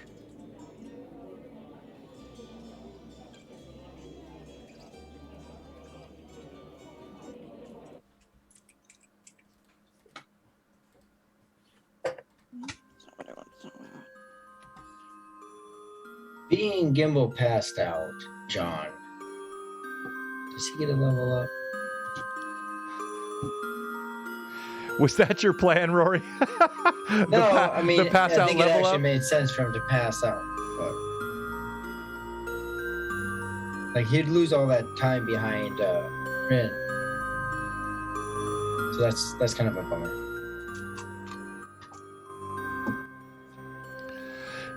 Yeah, so I'm going to say it depends on how long you want him to be passed out. And I'm setting up the timer here on the break, so everyone has ample time for the break, because we will probably go a little bit long tonight. I'm just looking at the timing and what's going on here, so want everyone to have plenty of time to enjoy a decent break. And so let me pop that up here, timing-wise. Let's go that one. All right, and that should be showing. Yes, we got about 8 minutes here. It's a little longer break than we normally take, but as I said, we'll have a longer night tonight. We've got multiple giveaways and a great story to tell. Great to have 70-something folks on with us tonight, and I'm sure that's going to grow as we go on later in the night. Thank you for all the mad chatters, all of your great chattery and your gifts and your subs. It's going to be a lot of fun tonight. Thank you so much for being with us. And then I will say, your choice, Rory. You chose to pass out. I did not tell you to pass out. So are you passed out long enough to go deep into the daylight, or are you just out for a little while? And the choice is there twofold. If you're passed out for a long time, more risk, but level up time. If you're passed out for 30 to 45 minutes, you're not going to level up, but you'll still have time to catch up perhaps, or be involved with whatever Rin does. Your choice. So when we went through the portal and we ended up near Hamlet, was it nighttime? Yes. Dusk? Yes. So you sent, there was a shift in time. So time, space, distance, height, everything changed because you went into the sewers in the morning and you weren't in those sewers for more than a couple, 3 hours before. So clearly there was a lot that shifted when you went through that teleportation portal, not just space. Okay. Well, okay. So he hasn't actually felt, or has he felt the effect of being awake for multiple hours, or has that kind of eluded him? No. He's obviously weary from the combat, but he's not been awake for 12, 14 hours. Now, frankly, I have to pee like a racehorse, so I've got to step out of the room, and I'll be right back.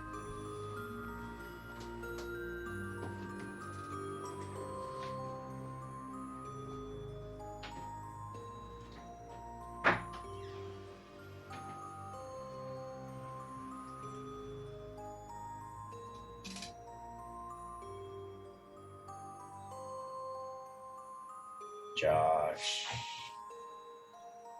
Evelyn, Terry. Hmm?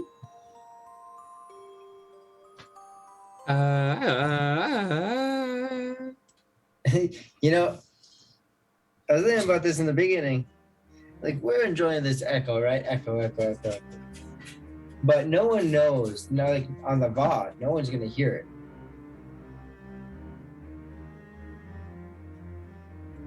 So we'll just all sound Stupid. Yeah. Although now I can actually hear what I sound like to other people. Very. So I don't. Heart of Adventure. Hey. See you said my name. I like my name. So I didn't see Amanda put it in the chat, but she sent me a picture of a package she opened.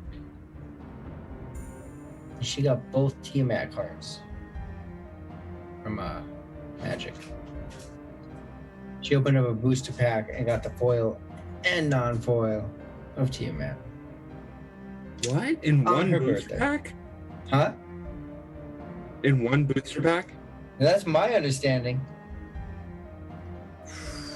Yeah. I think she opened 2 packs and got them in each pack. Well, either way. That might have been what it was. That makes more sense.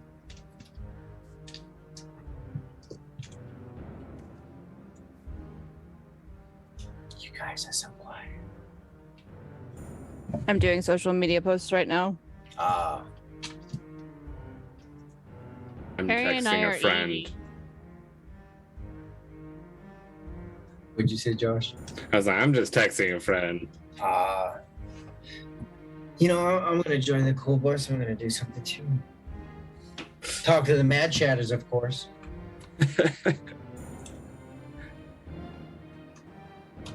Ooh, 36's graphics card. That is amazing. Say what? Heart of Adventure is talking about how they've been on a wait list for 5 months now for a 3060 graphics card. I just got the email. Ooh, how about you send that email over to me? How much? Mr. Gimbal. Hey, Biggie Pug. Ooh. Ranger? You guys Early. ever had those speech jammer things? I've played that speech jammer game. No. It's so weird. It's very similar. It'll play your voice back at a delayed rate, and then your brain can't process properly, and that's why you talk weird. So it's not just All me. right, I I'm don't done. We'll actually be back. talk. Heart of Adventure. I will buy that. Send me that email. 3060 graphics card for $400? That's a lot. That's a lot. That's next to nothing for a 3060 graphics card. I've got a 1080 right now, and I paid $800 for it. hey, it's still a lot. It might be cheap comparatively, but it's still a lot. Oh yeah, I agree. It's still a lot of money.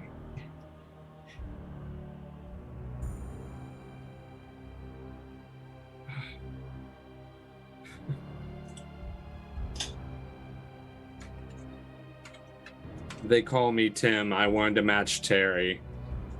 That's why I dressed up.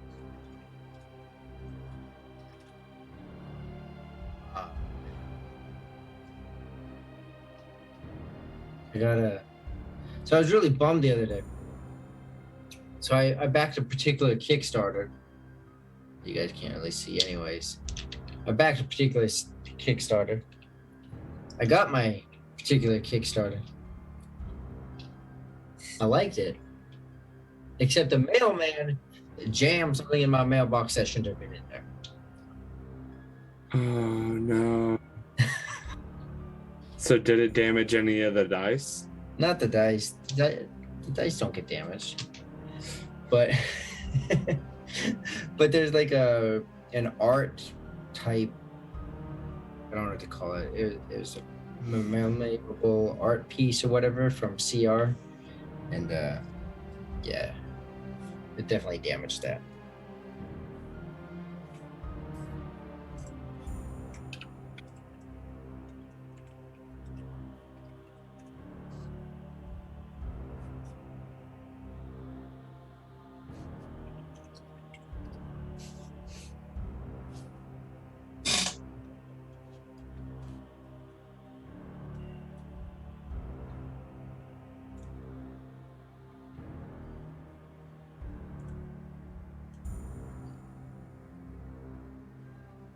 Hellspire giveaway. Ooh. Oh.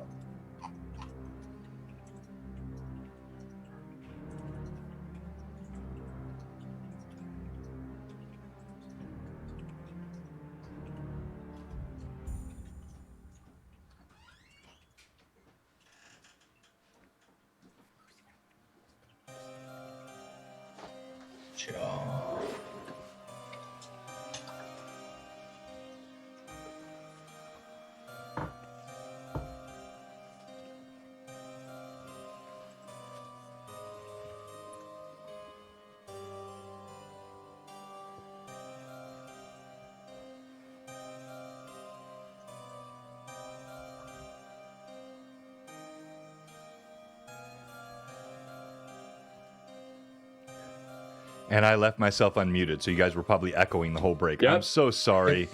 I should have been smarter than that and muted before the break. But hey, thank you, everyone. XL. All right, so real quickly here, I want to ask for the viewers, how's the audio? How's the music level? How are the microphones? How do all the players sound? Everything sounds really good to me. So let me see what the audience is hearing. Good, Biggie Paw. Everything sounds great to you. Imposter, 5 out of 5. Harley. Okay. Thank you. So, and Ranger, thank you so much. I appreciate that. Yeah. All right. Yeah. Okay. So clearly everyone's loving it. All right. So I'll figure out why it's not working for my players by the next stream. I keep working at this and we're going to perfect it. We're coming back now from the break. Even though we got a couple people out, let's go.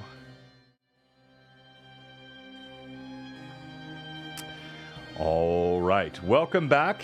This is Greyhawk Awakening, episode number 55.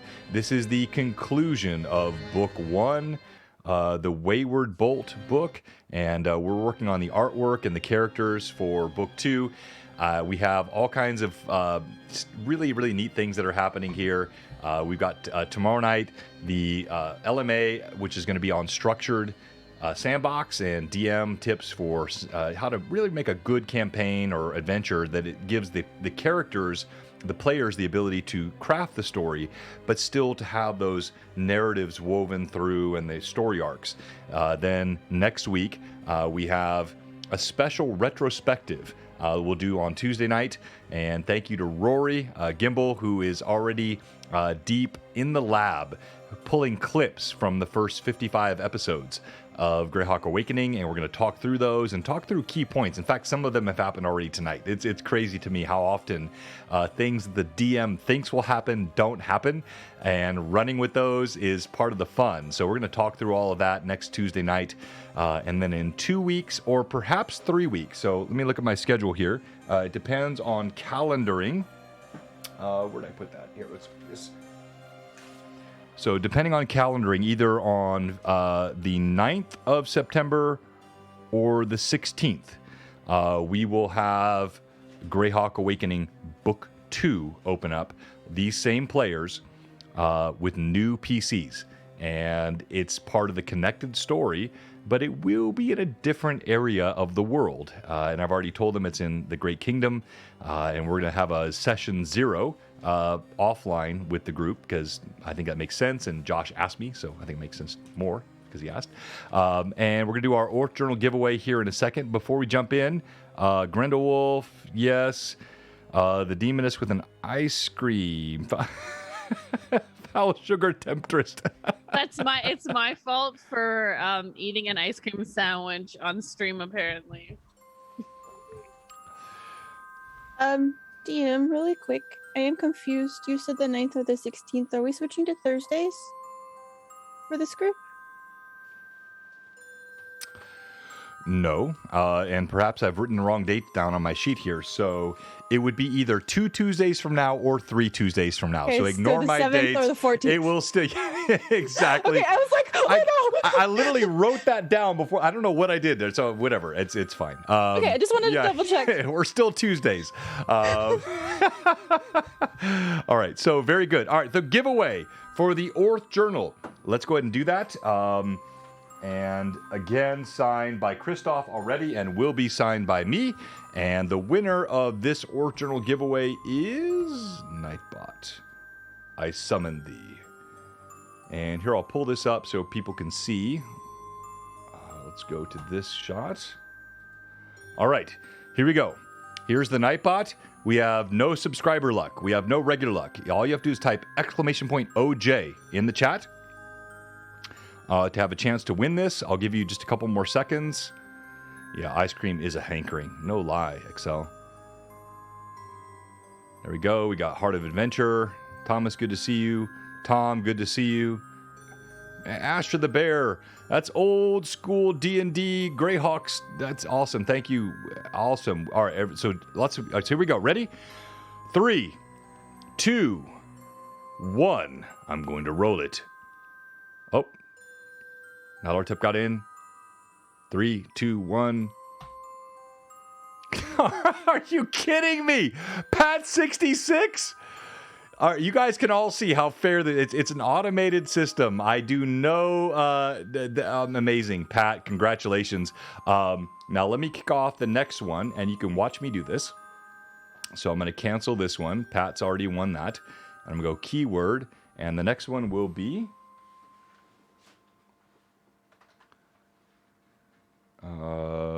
So Ferox will kick off our Nightbot, right? So I can't say Ferox. Is that right, Evelyn? All right, so I'm going to say Darren. And that's two R's, E-N, right? Correct, yep. Yep, right that. All right. So exclamation point Darren. That gets you in the giveaway that we'll do here in a bit for this really cool Blue Box mini painting holder. It's got attachments for it. They're magnetic, so they snap on the top here. So that'll be our next giveaway. So exclamation point Darren in the chat for Ferox Fabrications. And before we join back into the game, I think it's appropriate that we play his video.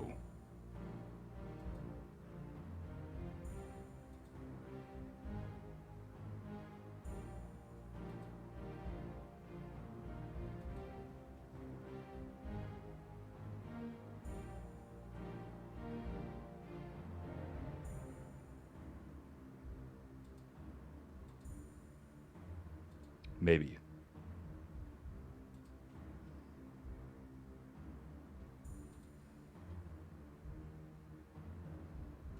I'm not hearing the audio. Are you?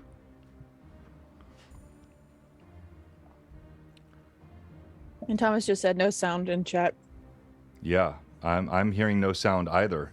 In a world. This might be part of the problem. It must be connected to the issue we're having with the echo. Very interesting. This is helpful. So let me look at it and see what's happening here. That's it. No, everything looks good. Well, just enjoy the video glory. This is Ferox Fabrications. Darren makes mini holders. He makes wet pallets, brush holders, shields, coasters, laser engravings of all types. DM screens, glorious Tavern DM sign. screens. Exactly. So, you know what? Back with the live screen. Vivi, tell us more about Ferox. He's all right. Darren is a one-man show. He works in his garage. He has a laser engraver and a CNC machine, so he makes pretty much anything you can think of. Any kind of image you want laser engraved on any kind of product. You name it, you go talk to him. I'm sure he can make it up for you. I can show you my tavern sign in 1 second.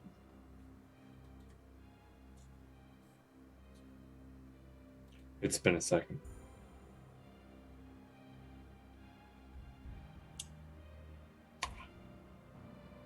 Ooh. Ah.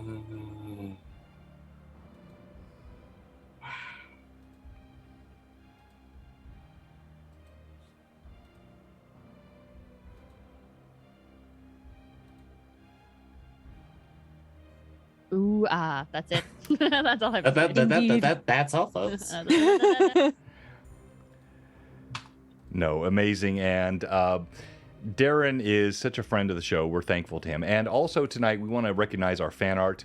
We always have fan art, and Pat Draws is the principal purveyor of all great fan art. And take a look at this, the Shattering of the Wayward Bolt. And you saw, if you did not realize what Brim did earlier, that thing he pulled off his neck was the bolt of the Wayward Bolt, and created by Vivi. Vivi did all of these. She sent them out to all of us. Crap, I should have grabbed mine on break. I've got it upstairs. I'll grab it at some point tonight. Tut. There it is. Terry has it. Yeah, exactly. I have mine too. And the Shattering of the Wayward Bolt is what we're seeing tonight. All right. Let's resume.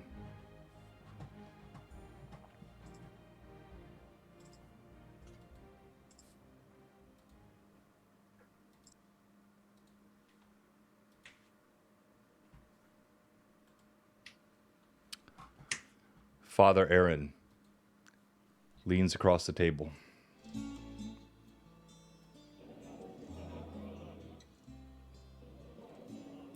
He looks at you, Brim, and he says, There are dark tidings, my son. Rumors from the east. Whispers of evil. Beyond the petty squabblings. Things which betide darkness for all of us.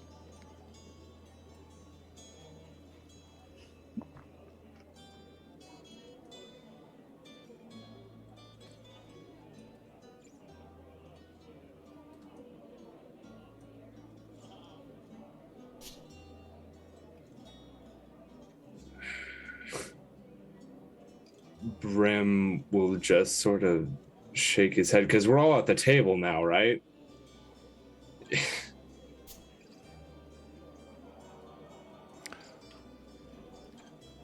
I don't know what's out there, or what deeper, more nefarious means there are.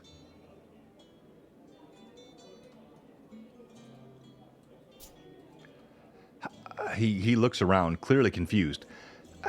How has such mistrust come among you? He looks at Call. Call darts his eyes away. He looks at Alondra. Alondra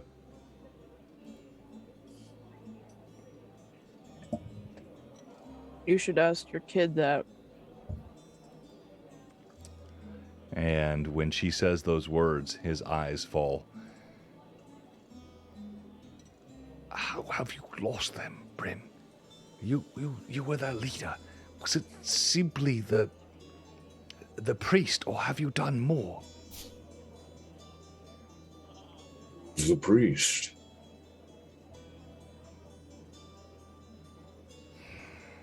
In my thoughts to do something. In my thought of protection, I have broken their trust.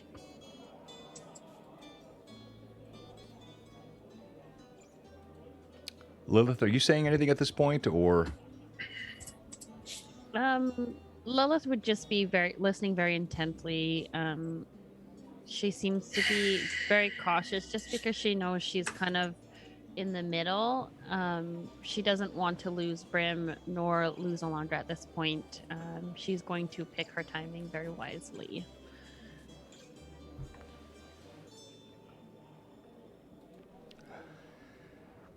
Brim, there is darkness stirring. Brim, there is darkness stirring. In the east, there are rumors of cults. Young men and young women, they wall themselves up behind brick with only their faces showing in the cities of the Great Kingdom, prophesying doom, prophesying the end. There are rumors of the Pale Night. There are devastating horrors abound. We are on the precipice of something deeper than petty squabbles, deeper than struggles of mortals.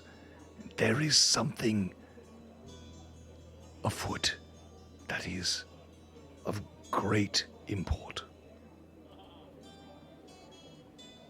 He will put his hand on the table.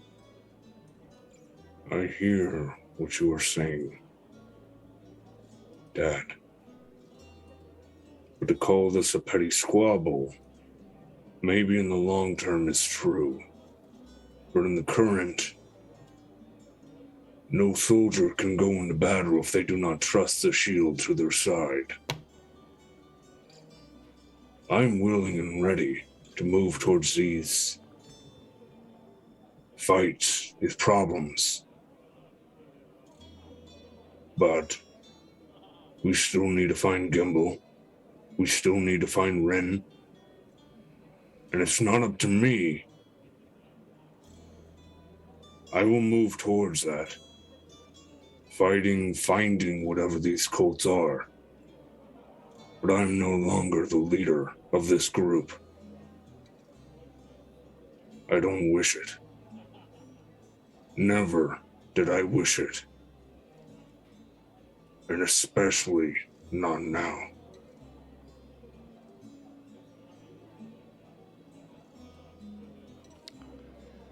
Father Aaron says nothing.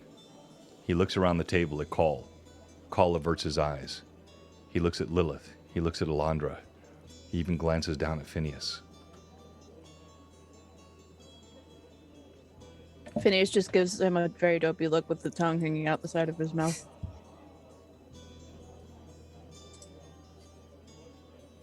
I don't mind risking anything to help people.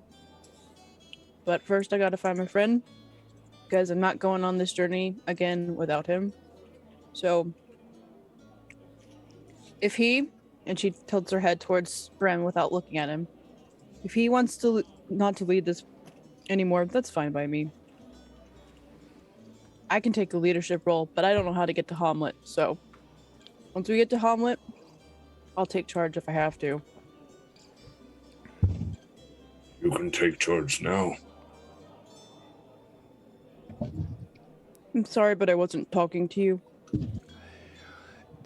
Ogre, Call says, speaking for the first time, you should probably remain silent. Let your betters speak.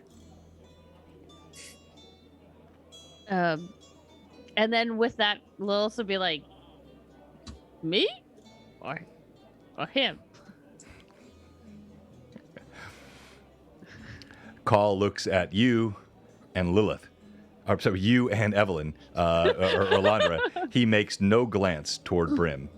And either of you can speak as long as the ogre is silent on what the fate of this group is. For he has clearly led us astray. He has not done what is right for us. And I would trust either of you. I wish to be reunited with the follower of Pelor. All right, Cole, you're definitely coming along for this trip. And Lilith will, I'm assuming everybody's kind of sitting around the table. Lilith again will just kind of give Brim's hand a squeeze before she stands up. I'm assuming that the leadership role then is left on me, given the situation, until we get to Hamlet at least. Leadership isn't quite my forte, however, I will try my best. I cannot guarantee anything. However, call, and she'll look at him. Yes. In many situations, we make mistakes and we make errors, and especially when we don't have time to make these, a lot of time to make these decisions. I am openly telling you now that I am not a leader in any which way or shape or form, and Brim multiple times had said the same. I poked fun, and maybe that was my mistake at pushing Brim into the leadership position when he did not want it. I will take leadership now on our journey to Hamlet. However, I would hope that you don't hold me responsible if I do make a poor decision, because I can tell you now I probably won't make all the right choices. Call brushes his hand through his wavy long hair, looks at you with piercing eyes and says, to make a wrong decision is never to be faulted. To make a betraying decision is always to be faulted. I would think you would never do the latter and always do the former. I do not care whether it is Elandra or whether it is you. Whoever will bring me back to my priest friend, I will follow. Mistakes or no, there will be no betrayal, I am confident. I can guarantee our trip to Hamlet. I know that trust is not easy to come by, and it should be earned back. But if you will, I come with Brim, and I will lead you guys to Hamlet. And knowing what I know about Gimbal, I'm assuming that he would be with Rin, whether he likes it or not, tailing behind. So at least until we get to Hamlet, we shall travel together. As you say these words, sorry, go ahead, Evelyn, were you say something? Olandra just kind of nods at Lilith and says, I find that agreeable. Father Aaron looks up as you say these words. If travel to Hamlet is the issue, there is no burden for the Temple of Haronius. We can provide this. But what have you learned? What have you found? Do you know what you struggle with, what you seek?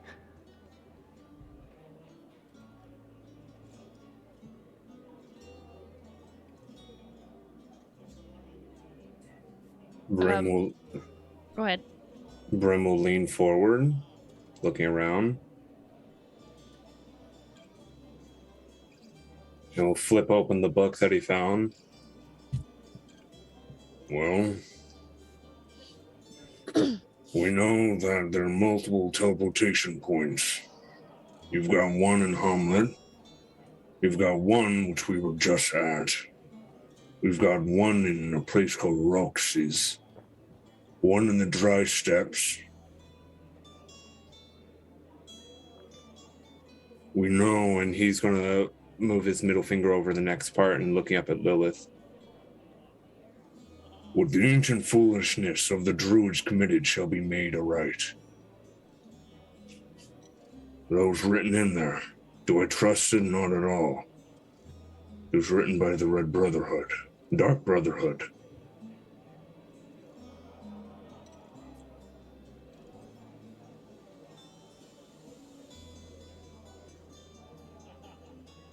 There was a child I found down there. And I think she had something to do with all this. But I'm also not willing to leave her.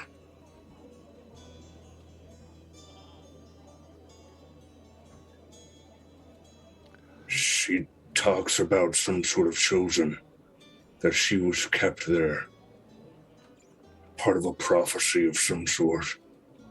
And he's saying this as low as Brim can. If they wanted her then, they will want her now. And looking back at Lilith. As we know from the Crystal Eye, they will do anything to get it back. And if that means me staying here with the girl, I'm going to assume that's all for the best. Just thought you should know. He'll lean back. Lilith will look to Father Aaron for help. This girl, she is one we can take in, Brim. But what you face is of greater danger. He thinks for a moment. He pauses. He bites a withered lip. Looks around the bar. You see Grunab. You muted, John. How long was I muted? That whole time? About 5 seconds. Okay, well, I don't know how I did that, so it was an accidental touch on the keyboard, I guess. All right, so Grunab surreptitiously moves around the inn. He's not interrupted anything, but he's kind of moving around the whistling fish. You see the serving folks doing the same. And Father Aaron says, We can provide safety for the girl child. What she spoke of, these are the same words I heard. It is that somehow there are certain of the prisoners which are found suitable for what they refer to as transformation. I can only assume this is into the pale things, the ghastly pallid figures with ivory talons and blank eyes that we have seen. They take these prisoners, some are suitable, some are not, and all of them to some greater purpose. If this girl is one who is also found suitable, she shall find refuge in the Church of Hieronius. And I can assure you, we can provide you passage to the city of Hamlet should you desire. But you must be in accord, and Brim, if you wish to stay here, you may stay. I can send your friends, and you can remain here if that is your wish.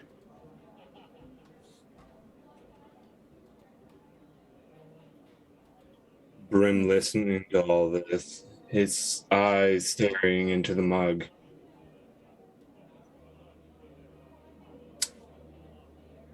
His hands on the table clenching, and then you hear the splintering of wood as you talk about the children being turned into palings.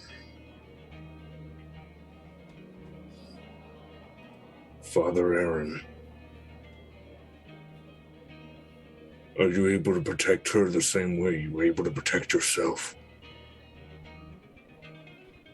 You were taken.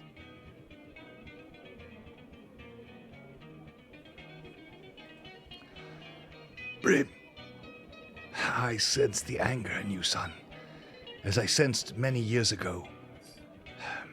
The answer is still the same. I can protect her better, it seems, than you have protected your own. There is no safety against evil.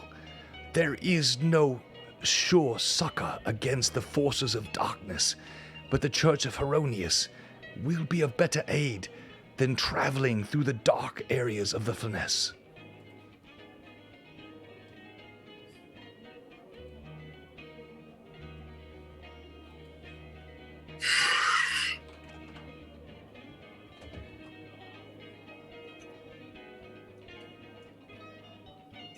He just puts his hand up towards Lilith. I am your blade.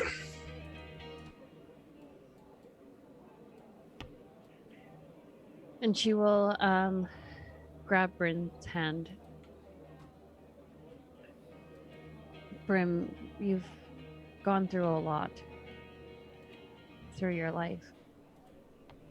And I think a lot of those times when they were hard, you'd faced adversity and you pushed through it. And that made you who you are today. We can get through this. But this time, you're not alone. And with that, she'll touch her ring again and shift skin tones to Brim's the same gray as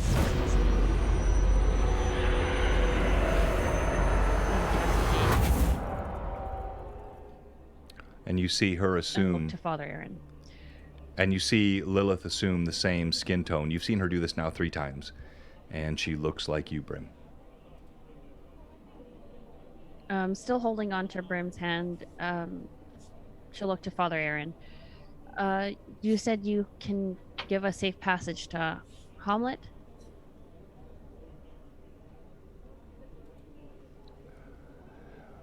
Not here.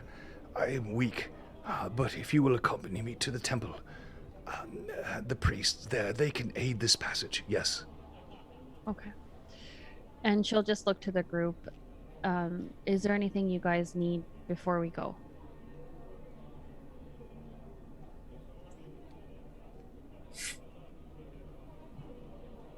Unless someone has a massive size half-plate piece.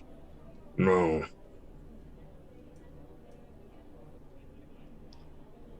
Well, let's go then.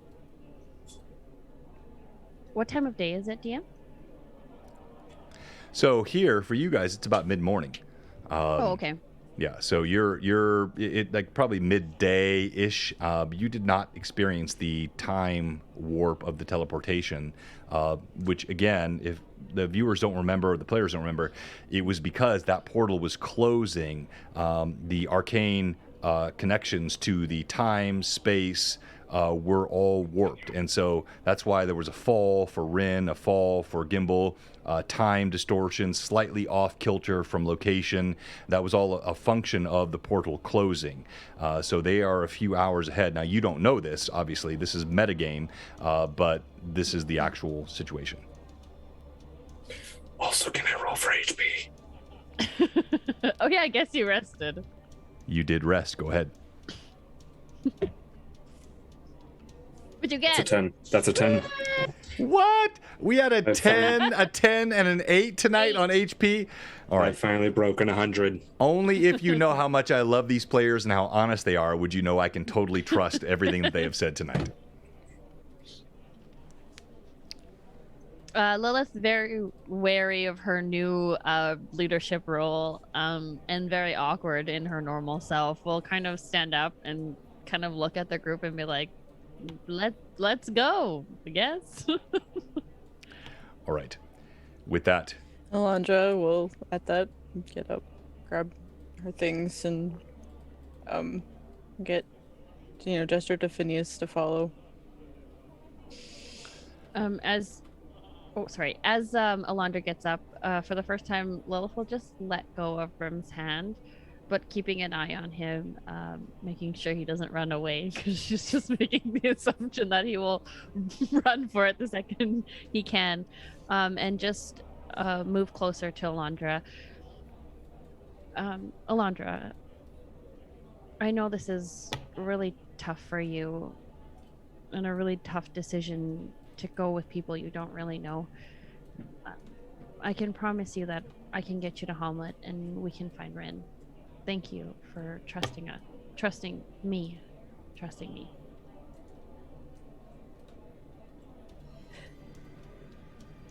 And she just kind of nods and doesn't have any particular words to say, but just, all right. And then she'll just kind of place her hand on the back of her shoulder gently, and then she'll look down at Phineas. Does he look dopey? Will he accept pats? Yeah. Alondra will if she notices Lilith seems to be like reaching out towards him, she'll kind of look at him, look at Lilith, and she'll give him a nod that she's okay. So Phineas, obviously looking for cues from Alondra, waits until he sees that nod, and then he nuzzles you, Lilith, and gives you a big lick on the hand, gives that dopey look, and with that, we're going to switch back to Gimbal. Gimbal, you are creeping along the rocks. You have sensed that there is a thinning out of the Red Lords along the path. As you are walking along the rocky area here, you can no longer hear the sounds of Rin at all. But you do smell powerfully the scent of smoke. And as you move along those rocks, you feel very, very alone. What do you do, Gimbal? So,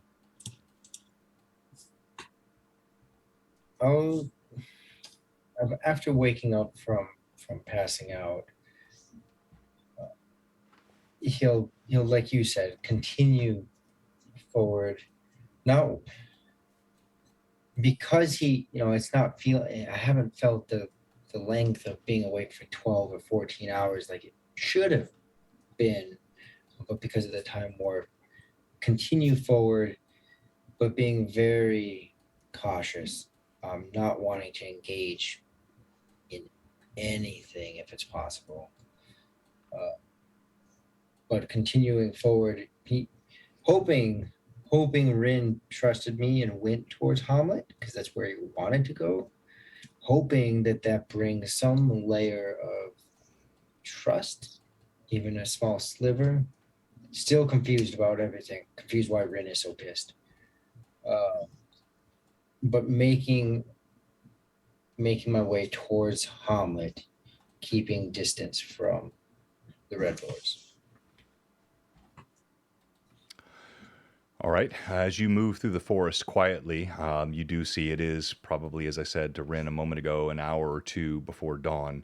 Mm-hmm. Rin, you are also approaching the road. And you also hear the dimming of sound, but there are still Red Lords traveling, and they're clearly going across this path, which lies between you and Hamlet. It is perpendicular on one side, and then heading directly into Hamlet on the other side. You can see smoke now that you smelled earlier is rising from the city or the town. You've never been to Hamlet. You don't know what it is, but what do you do? Wait for a opening on the road so that I could cross it without encountering anyone, so that I can continue my movement towards Hamlet. All right. As you continue to move toward the city of Hamlet, and you stop, you hear those Red Lords, and you know them by the name they've been called previously. You've not actually had too many encounters with them beyond the one that was inside the sewer. And go ahead. Additionally, I don't know anything about Red Lords. I mean, my character, other than, I don't even think it was mentioned during the fight or anything. So I would know nothing about their insignia. So Oh, I'm going you to muted. say I think there were conversations about this previously, but I could be wrong. And just for the purpose of the game, let's just assume that yes, there were casual conversations. Obviously, every talk that occurred by firelight, every time you guys were on the road, every time you stayed in an inn has not been role played here. So the term Red Lord. There was enough that was discussed. You encountered them inside the Twisted Forest. You saw the Red Lord that was atop the shimmering electrical area inside the Twisted Forest where you first found Father Aaron. This is not a new term to you, and you had seen these same robes, the same insignia. Dark Brotherhood you've heard mentioned. So these are while not intimately familiar to you, they are not surprising to you. Okay. So you wait. And as you peer at the road, you hear a rustling behind you, and Gimbal is approaching quietly. You've been waiting here for about 30 minutes. There is still travel back and forth along the road. Soldiers, some in armor and carrying heavy weaponry. Others look like they are robed and carrying staves. Some atop horses, some in wagons, some afoot. And as you wait, it begins to thin out. The smoke roils ahead on the horizon, and you hear crunching as you look around. You see Gimbal now as you're waiting in the forest. Do I see him before I approach him? Especially if I'm go ahead and roll using my infrared. Yeah, go ahead and oh yeah, I'm sorry, that's right. Yes. So you do see his heat signature up ahead as you're approaching. I would, can I roll stealth for like approaching very slowly? Not to like jump up on the guy. I'm smarter than try to be goofy right now. But I do want to not give away his position. I don't want to step on a twig. I don't want to do something that's going to give away his position. Yeah, go ahead and roll. You're muted. Go ahead and roll. We'll use the one advantage I had left. Stealth, that puts me at a 26. I take it back. Rin, you don't hear him as he approaches. Gimbal, as you look ahead, you see Rin huddled behind a tree, looking toward the road as the Red Lords are moving back and forth, mostly moving now away from the city of Hamlet back toward the moat house. And just so I can think about where we're at, they're moving towards the moat house. Are we close to where we can see the city or a gate to the city, or is that still off a little bit in the travel? You're still about a mile outside of Hamlet. So all you can see is the direction. You do see a bit of smoke coming from that direction, obscuring the moon in the night sky. But that's all you can see or hear. Okay. So I will approach Rin. And Rin, as I am approaching you, still very careful to not make any sound, because I don't want to give away the position. As I approach you, though, I'm going to approach ever more increasingly in your vision. So I'm not going to come up behind you. I will, as I approach you, I will purposely move into your vision to not surprise you. And so you see me walking very carefully. And when I'm pretty sure that you should be able to see me, or you'll see me soon, you see me start to...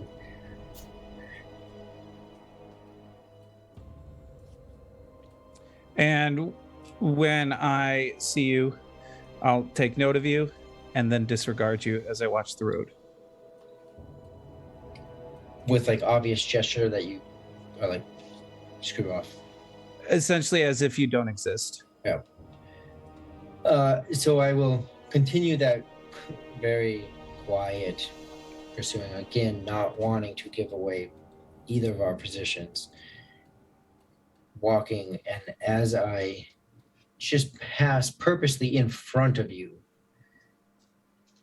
not stopping in front of you, because you're obviously going to be looking at something and looking where you're at. But just as I pass across your vision, outside of being in front of you, I stop and I just tip my head back. Ren, and talking softly, Ren, I'm still at a loss.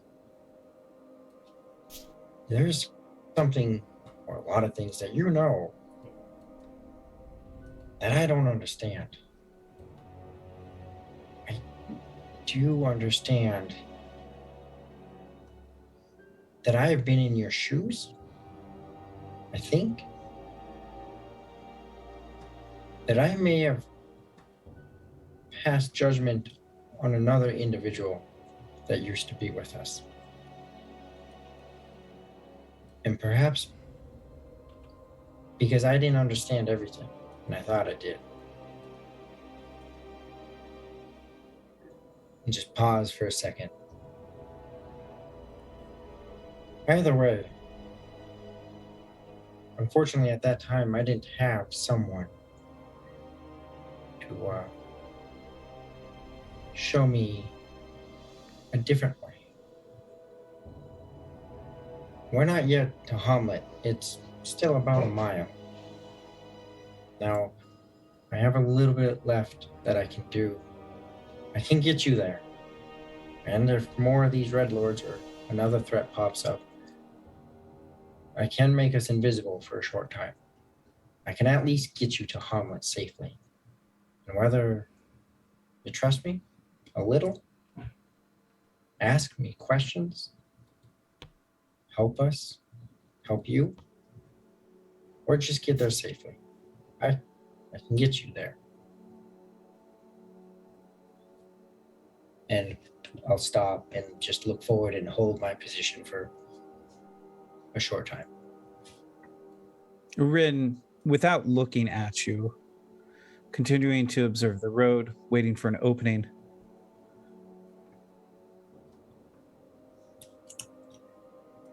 For more information, you will need to speak with your friend. I trust your magic like I trusted him to allow me to do my job, which in short terms means I trust your magic not at all. I do not seek your help. I do not want your help.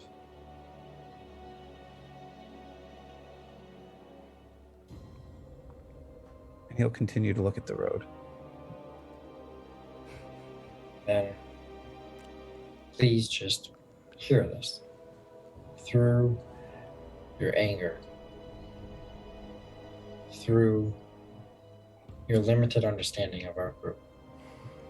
Please hear what I couldn't.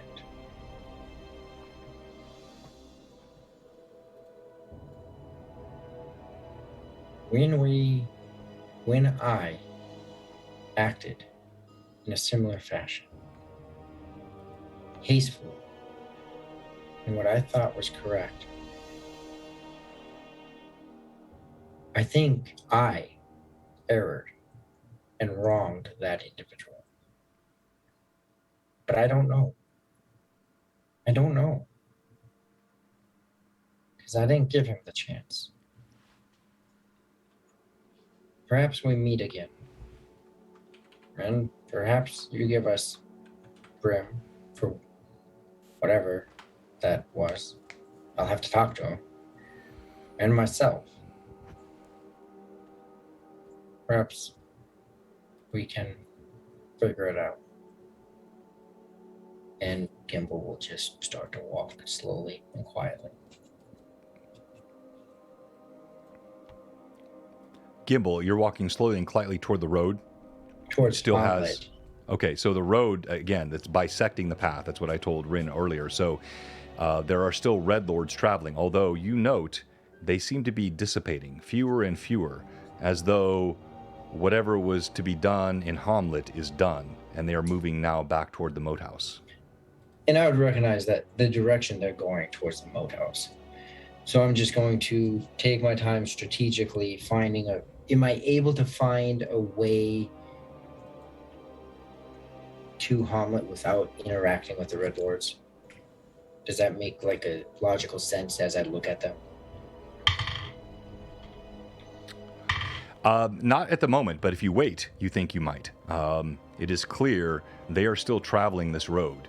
But if you try to do it now, you're going to intersect, or you could try. You could try. Like, I'm not telling you you'll fail, but I'm telling you it's risky. There's still a lot of travel along this road, which goes toward Hamlet. Now, if you wanted to go all the way around, sort of circumvent, come on the backside, you could, but you have no idea what's on that side either. So you can tell from the travel on this road that the pace is slowing, and that looks like what you're seeing now in a few hours will be gone.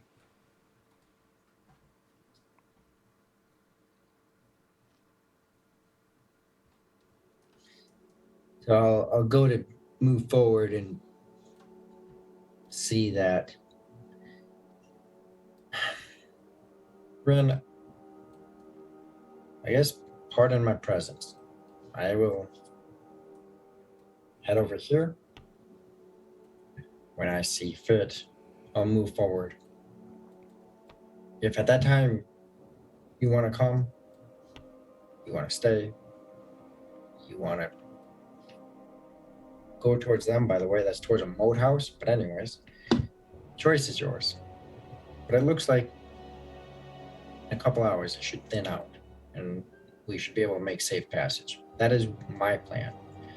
I'm not sure yours. And I will go, instead of go towards Hamlet, go towards another tree to get some coverage and also give Rin his space. And just wait and watch. All right. As you wait and watch, we're going to go back to the other group. And you, Brim, thank you very much. So you're going to move back now to the other group, and you, Brim, Elandra, Lilith, Phineas, and Father Aaron, he guides you toward the Temple of Hieronius.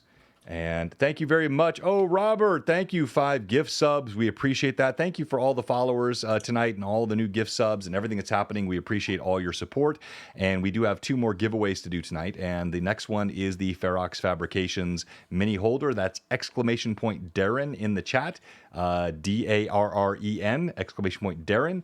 For the Ferox Fabrications mini holder. That will be our next giveaway, and then we'll do the Mike Disney Overgourd print at the end of the stream coming up here very soon. And we have another giveaway too.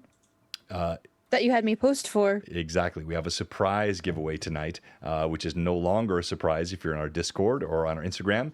Tailspire, our friend Jason Roy from Tailspire, goes by Dwarf in our Discord. He has given us 5 licenses of Tailspire to give away tonight as well. So we have lots of stuff to give away. We're going to do all that here as we get toward the back end of the stream. But thank you to everyone who's joined and supported. And we're working through some audio challenges today, but at the very least, my mic is not cutting out for my players, which is a step up from previous weeks, which is we're honing in closer and closer. All right, so the rest of the Wayward Bolt, the remaining fragment of the bolt, are led through the streets mid-morn in the Free City. You reach the Temple of Hieronius, one quite familiar to you, Brim. Father Aaron's halting steps lead you through the city. He occasionally clasps the hand that is not held by Lilith, and you feel how frail and weak his hand is. But he leads you toward that temple. As you move into the temple, he then escorts the young lady to one of the keepers of the temple. And do you take any objection to this? Because he's going to allow her to become a ward of the temple. But he looks at you. Brim, we can care for her. Are you in agreement with this? We'll look at the girl. And we'll kneel down.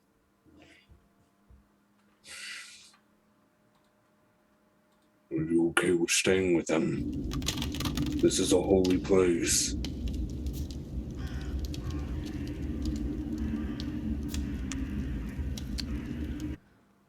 She nods.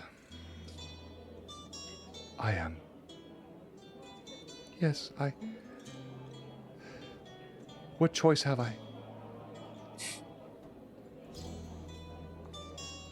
I've been there myself.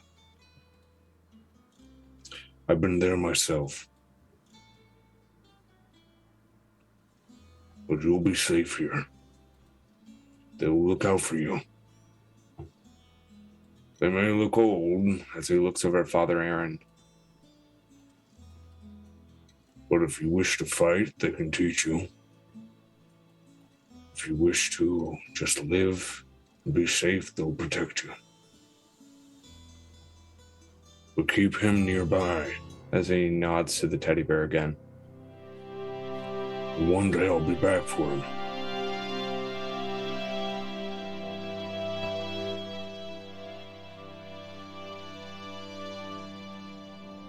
And he'll reach out a finger. My name is Brimstone. Brimstone Hate.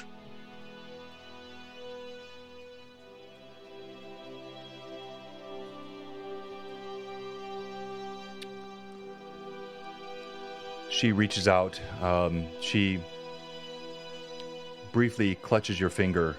She holds the little stuffed animal to her chest, and you see a tear fall down her cheek. Will I see you again? Prim, I'm sorry. I was uncertain of you when I first saw you, but you were scary looking, but you don't look scary anymore to me. He'll pull a rag out, like dab it across her cheek. Nothing to be sorry for. Keep that fear. It'll help train you. Do not let go of it, because the opposite of fear is that of anger. Never let your anger lead you. If I'm lucky, I'll see you again.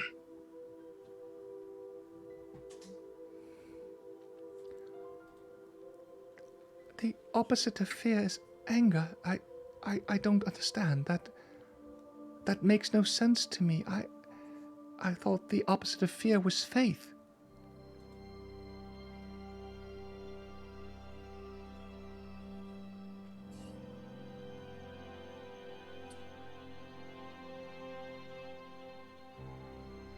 If you let fear take you, instead of being fearful, you can choose to be angry. Fear can be used to have faith. Fearing the gods, fearing those of higher power than you can lead to good things. Fear is good.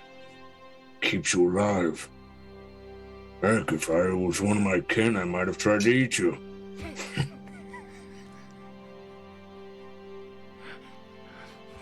But I'm not. She actually seems bemused by this, not frightened, as you say these words. And she reaches up with a trembling hand, and she gently touches your cheek. He winces at first, just feeling the touch.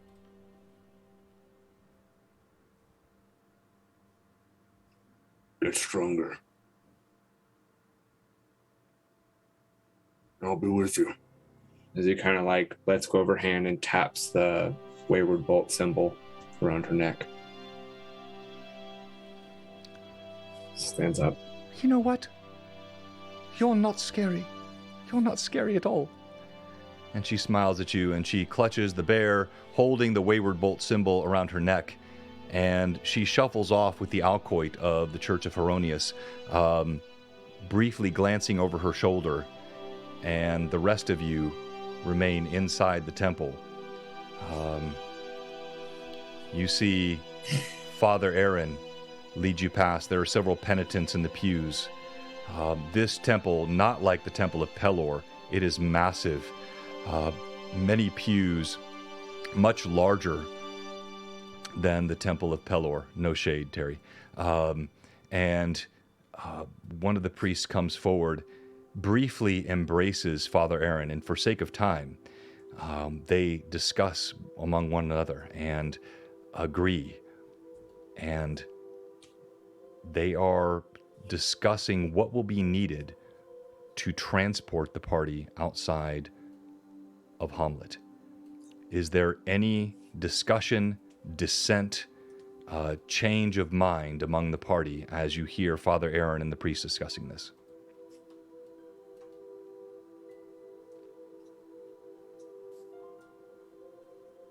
Nope. But Lilith will, however, as they're discussing, she will kind of just look back and kind of just check on everybody in the party to make sure that they are all willing to come. And just kind of give a glance and a nod, just to see that everybody wants to go along with. Call looks uncertain. He glances around, clearly knowing that Father Aaron is a friend of Brim, and no friend of Brim is currently a friend of Call.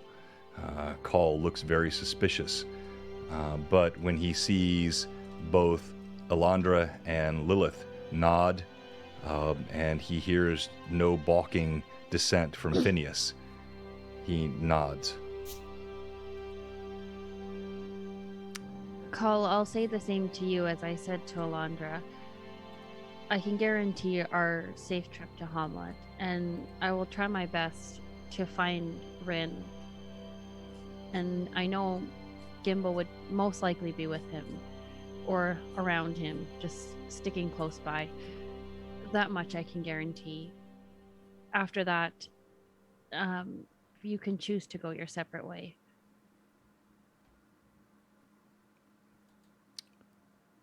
And you said this to who? To Call? Mm-hmm. Yeah, Call looks at you and he says,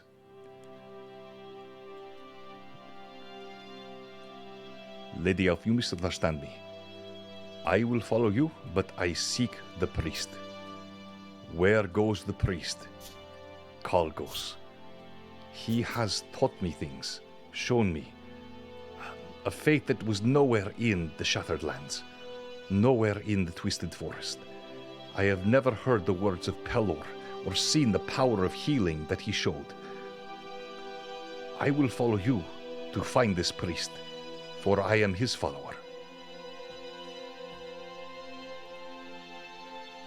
And Lilith will kind of reach out, just touching the outer part of his arm. And hang on one second. And then she'll just kind of reaches her hand out to touching the outer part of his arm, and just thank him. Thank you for trusting me as much as you can trust me. I know it's not an easy decision. I will try to lead us the best we can.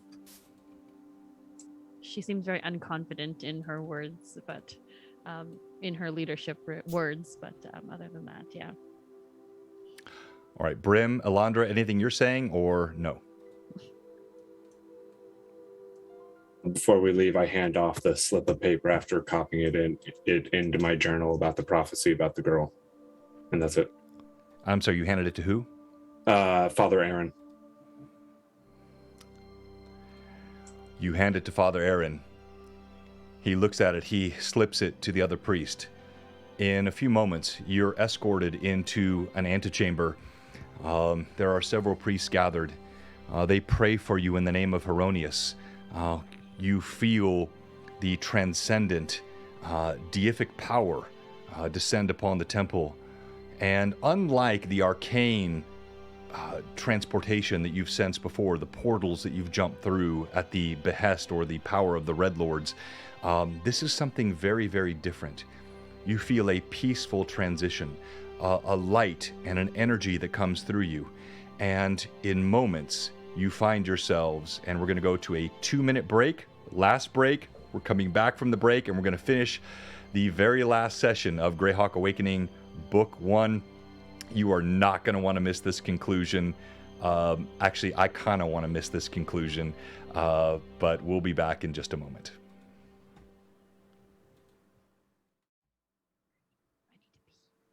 I figured you would need to John, Yes. roughly what time would you say we're going to be finishing up at? Probably 15 to 20 minutes. It's not much longer. You're muted. Probably 15 to 20 minutes, not much longer. Does that work for you, Josh? Okay. Yeah, that works. Okay.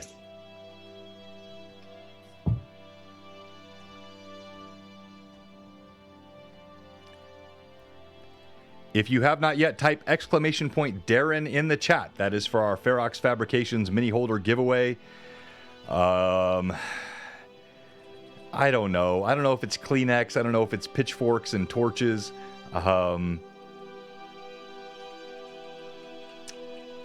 It's all an amalgamation of the overarching story arc and also the decisions of the players. All of this has reached this point, and it's going to be interesting.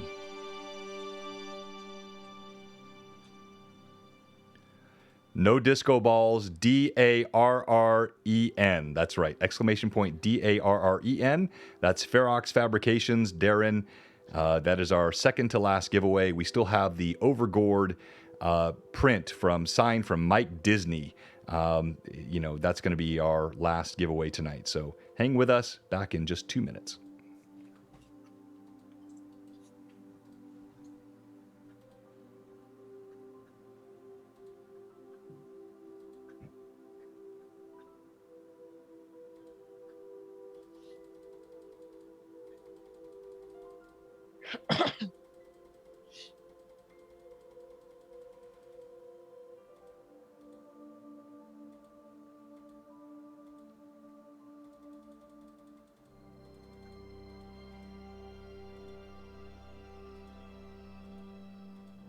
You're muted, Rory.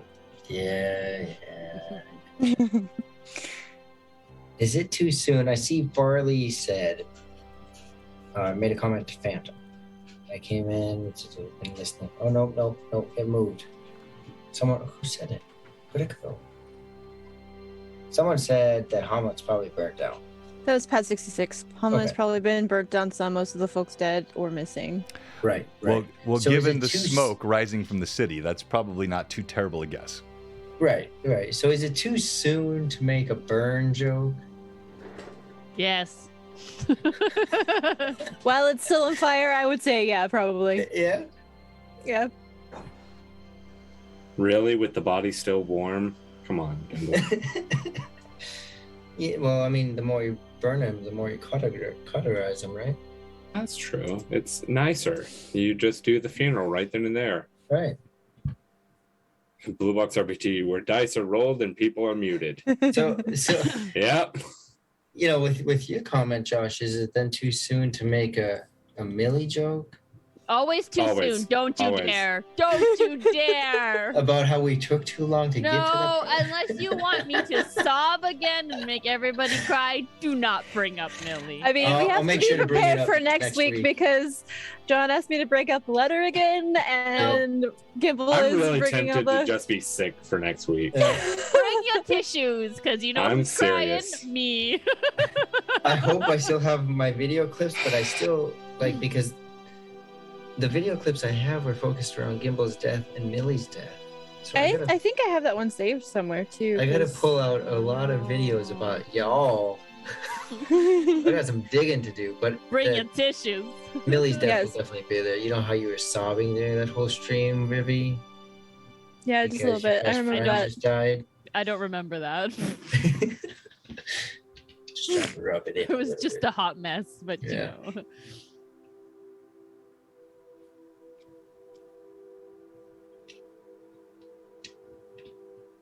So quiet. No. Because we're all somber. Oh, that was rude. What? Chad. Oh, Mikey be said frog. Oh. I take that personally, darling. Oh. no.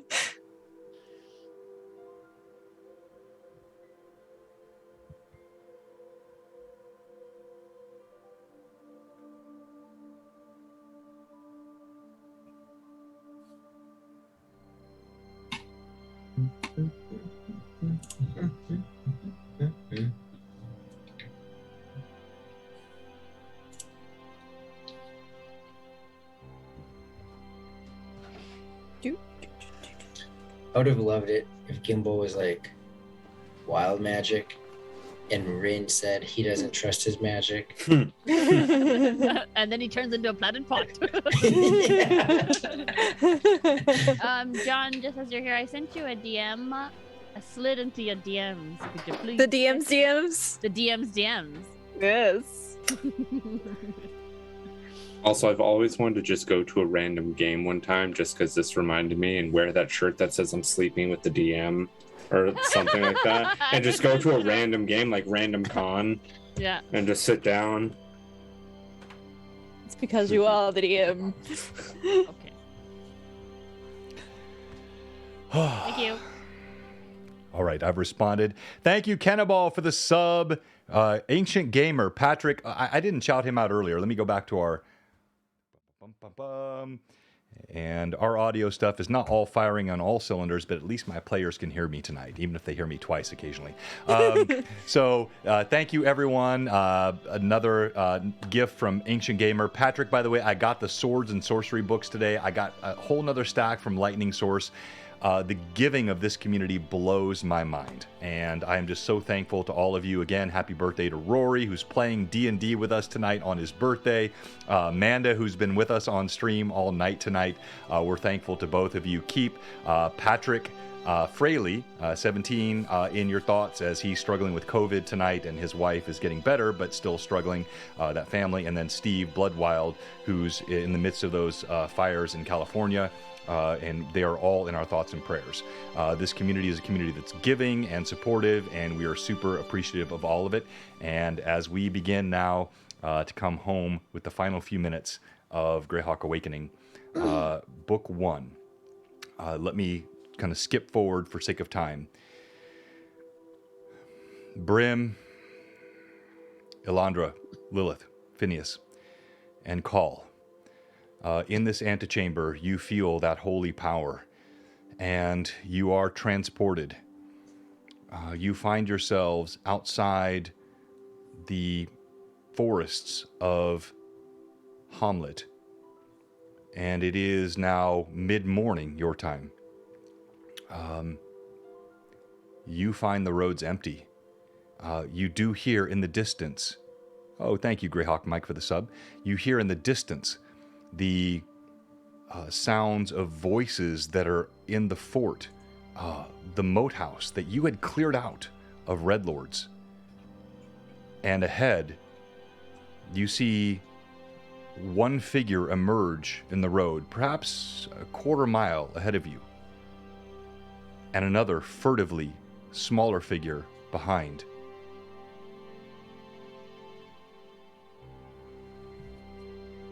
Can we tell who these people are?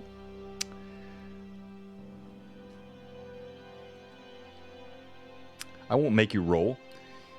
It's reasonable. They're too distant to make out, but somehow, and it makes no sense to you how this could be unless they slept or stayed in the forest through the night. But it does appear to be Rin in the distance, and you see what, much shorter figure must be Gimbal coming behind him, but not with him. Clearly, Rin has no interest in him as Rin strides toward Hamlet. The other thing you note is rising smoke on the horizon. Well, the moment Elandra spies Ren, she's going to take off in that direction as quickly as her legs can carry her. Before she does that, can she just grab Elandra's wrist just before she does, if she will allow and stop her to, or are you just gonna book it? She's gonna book it. She's not gonna stop for anything right now. Well, okay, but so wait, but I want to make sure. We have to role play this. So Elandra turns to run. Lilith, you reach out for her hand. Elandra, you feel Lilith's hands. Do you ignore it and just keep running? Is that what you're saying? Okay, all right. Oh, darn it. How fast are you? Can I pace with her? Is she like too fast? Like, am I like heaving behind her while she is like track and field running? I mean, I've got a good several inches on you, and I'm a ranger in my favorite terrain right now, which is forest. Damn it. So she's slow. So it sounds like she's slow. Lilith is about to speak out, and instead just kind of chokes back her words, understanding that allowing or that Alondra's trust in her, the little trust that she does have in her to get her here, she doesn't want to put that at risk. So she will about to say something and just kind of let her go. Where is Call at this point? Call is standing with you. He's looking skeptically at Brim. Call is standing with you. He's looking skeptically at Brim. He watches Alondra recede in the distance. And he looks up.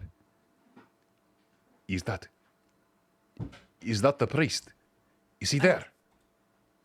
I think it might be him, but please use caution through the woods. It's not safe if you do go. All right, so Call. Oh. So Call. He turns and sprints. He follows behind Alondra, clearly running toward Rin, who has a fan club here, it's clear, inside the Wayward Bolt, and he runs toward Rin, leaving you alone. Phineas, obviously, is with Alondra, so it leaves you alone with Brim. Brim, what are you doing? Brim is just Echo. Brim is just standing there, his hands on his hips. And he just nods kind of to Lilith. Go on. I'll follow behind, but slowly. I know the procedure. And with that, Lilith kind of looks at Brim. A little kind of sting runs through her with that because she knows that Brim is kind of struggling internally. Much like in the Grove, she will look up to Brim and kind of try to attempt to touch foreheads, but obviously Brim's a lot taller.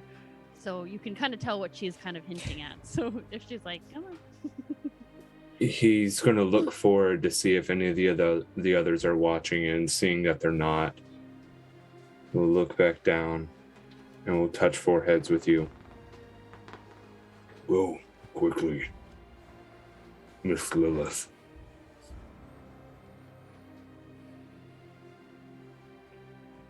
You're muted, Vivi.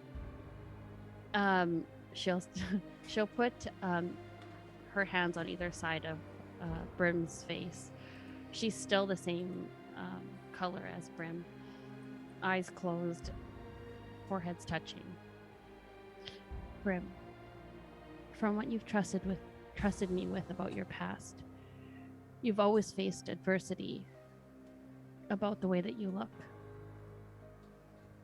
But what I do know and what I have seen with my own eyes is your ability to show people the ladder of what they originally thought. Proof with that little girl that you saved today. And that's not the first, I might add. I care for you dearly.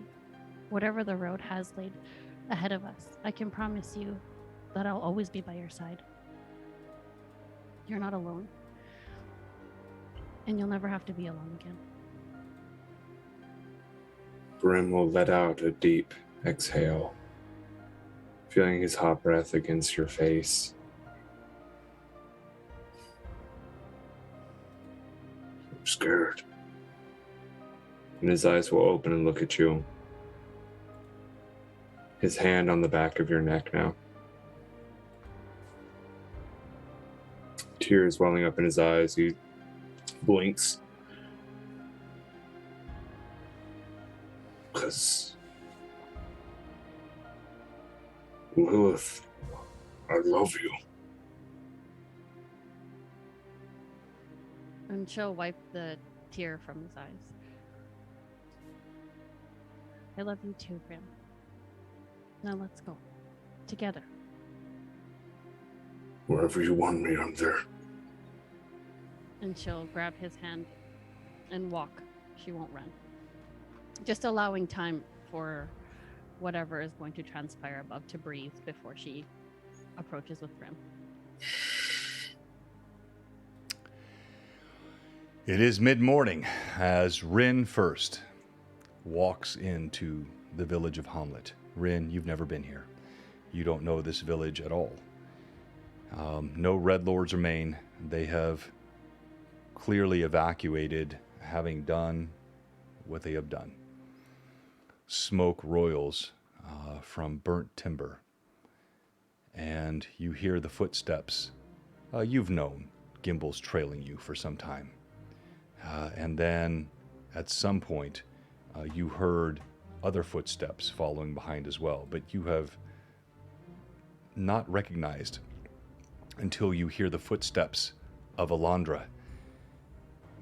And you hear Phineas coming up behind, and there is a sense of rejoicing as they approach you. As you run up, Alondra, and you see Gimbal moves aside, you rush toward Rin.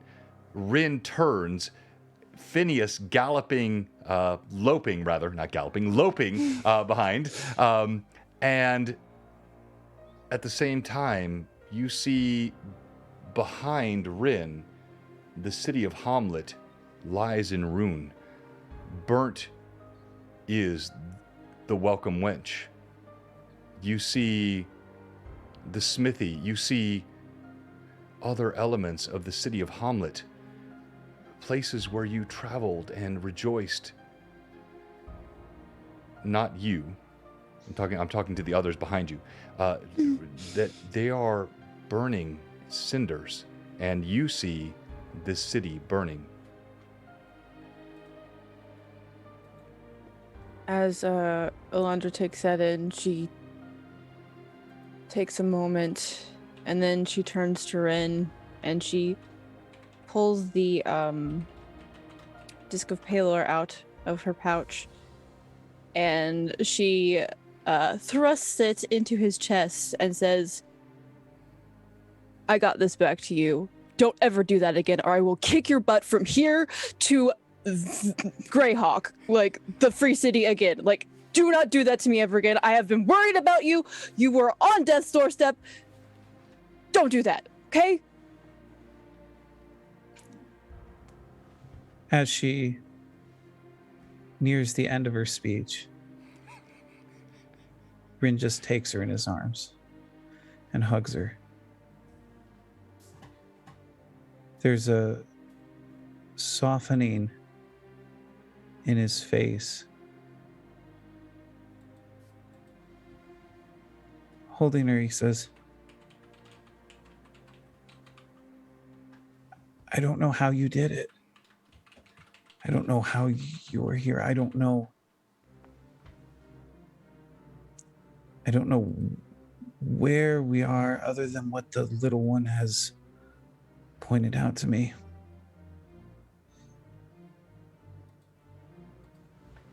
I've been so far from Hardby. I've seen more disaster in the past 2 weeks than I saw growing up.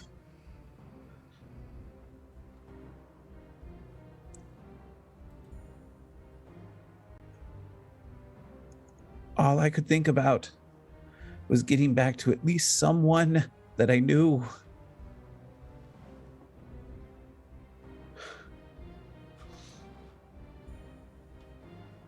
These other three, I don't trust them.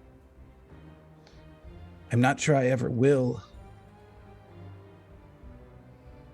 But thank you for finding me.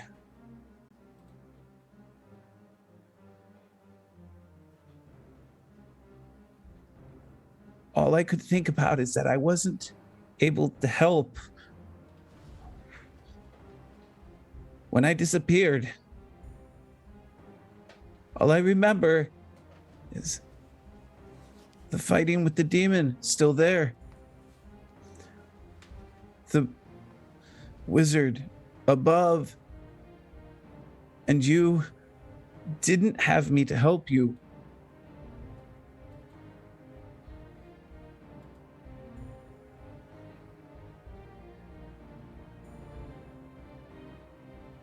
when we went to the temple,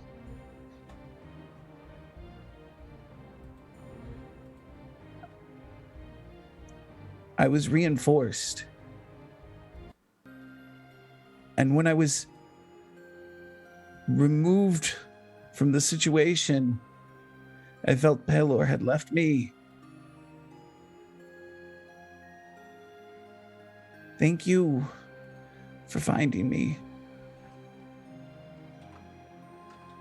And he just cries into her shoulder, holding her as if it was the only thing in his life that is keeping him stable, upright, and even remotely sane.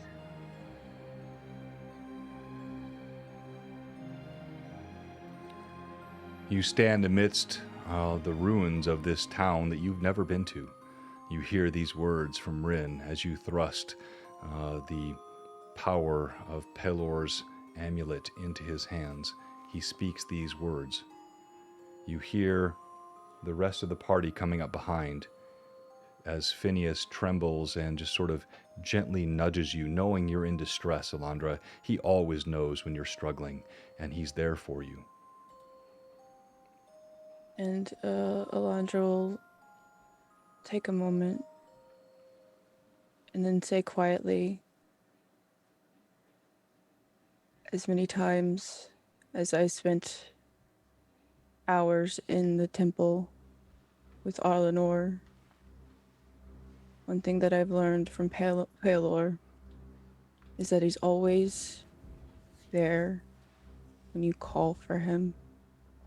He will always be there. And he doesn't let you down. And I think this moment, my ability to be here is proof of that. And Lilith helped me. She healed me. And she helped me get here. She's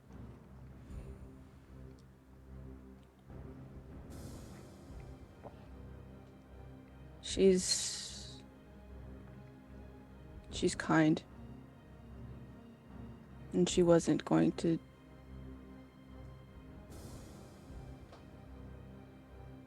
she made sure that I could get back to you. She made me a promise and she kept it. So nothing else. Lilith she's okay. I'm glad to see you're alive. I didn't know what happened to you. After you'd been hit by all those spells and everything, and then Brim threw you and you were gone, and I didn't know, so. But there's something bigger at foot. Something more powerful at play, and this town burns. I think that's one of the most striking examples of that. There's more, and we're called to it. I think the road will be long and hard on the way.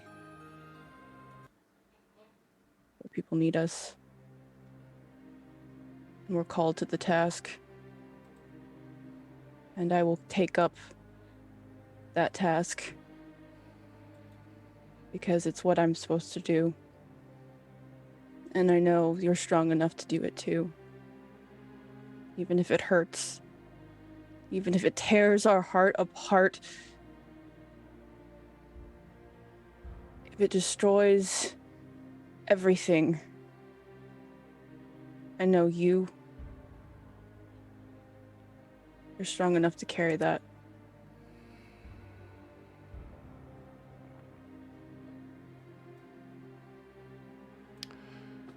Brim, Lilith, Gimbal, Call, all come up behind, hearing these words as they're spoken. You look upon the ruins of Hamlet, you who have been here before, and there is an ominous sight in the distance. The tree that sat outside the money changer's house, the tallest tree, one curated by Jeru Ashtaff. It has something odd about it. But in the moment, you hear the final words spoken by Alondra. And Call rushes up to Rin. My friend, priest, I don't know why that vile ogre did what he did, but I wish to learn more of Pelor. I have never heard the words of light. I have never seen the healing power as I've seen from you. I wish to learn more. And the others be... He bites his tongue as he's about to curse, but you see he trembles and he just wraps Rin in an embrace. And Rin will return the embrace.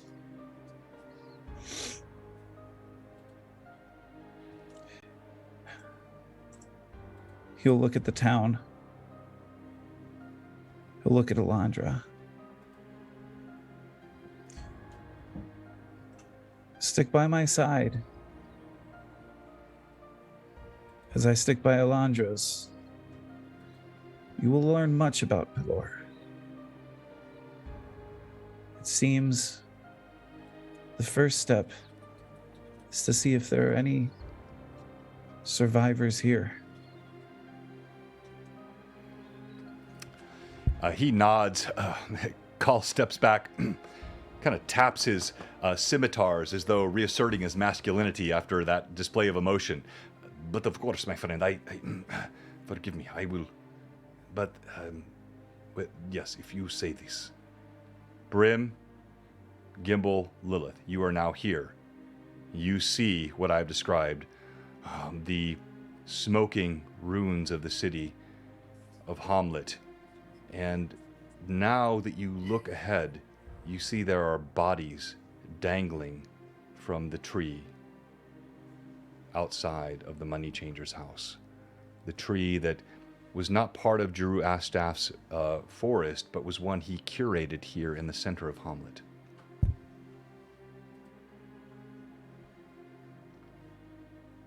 Brim would have... Oh, Vivi? Hi.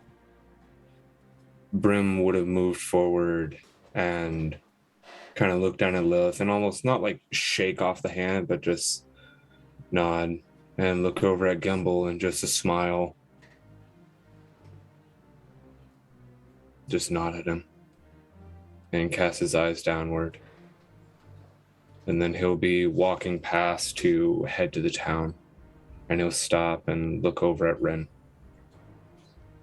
Before Brim moves forward, gives that nod and starts to head in that direction towards Rin, Gimbal with a very sad, uncharacteristic look. Still holding himself upright, but sad in expression and tone. Will look both at Brim and Lilith. Pivot in front of you slightly. Brim looks tired, but stoic. My friends, brother, I tried to call out. I saw something not right.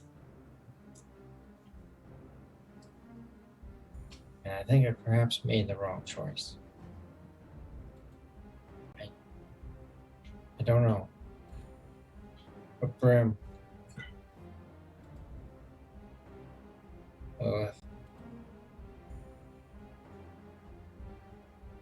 please.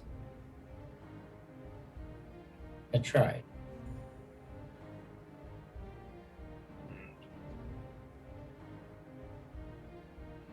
We seem to be too late. I'm sorry if I left you in a bad spot. And Lilith will run to Gimbal and just give him a hug. While still embracing Gimbal. It matters not, Gimbal. We're here now, and we're together. And Hamlet needed us, obviously. We all make mistakes. I'm glad you're okay. Likewise. Brim walking up. Oh, sorry, no. No. Go ahead. Brim walking up wouldn't fall down to hug Gimbal, but he would just rest his hand on Gimbal's head. Now kind of getting a better look at the town. And will kind of rub his head a bit and grip it lightly. I'm glad you're alive. Glad you're safe. And he'll look in the direction of Rin and will try and move towards the town.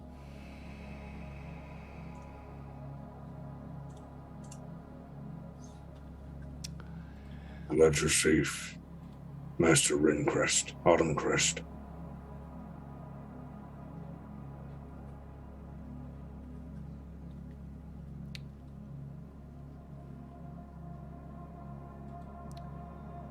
As you look ahead at the city and you speak these words to Rin, I assume Rin makes no response. Nod, no, yeah. And you look ahead.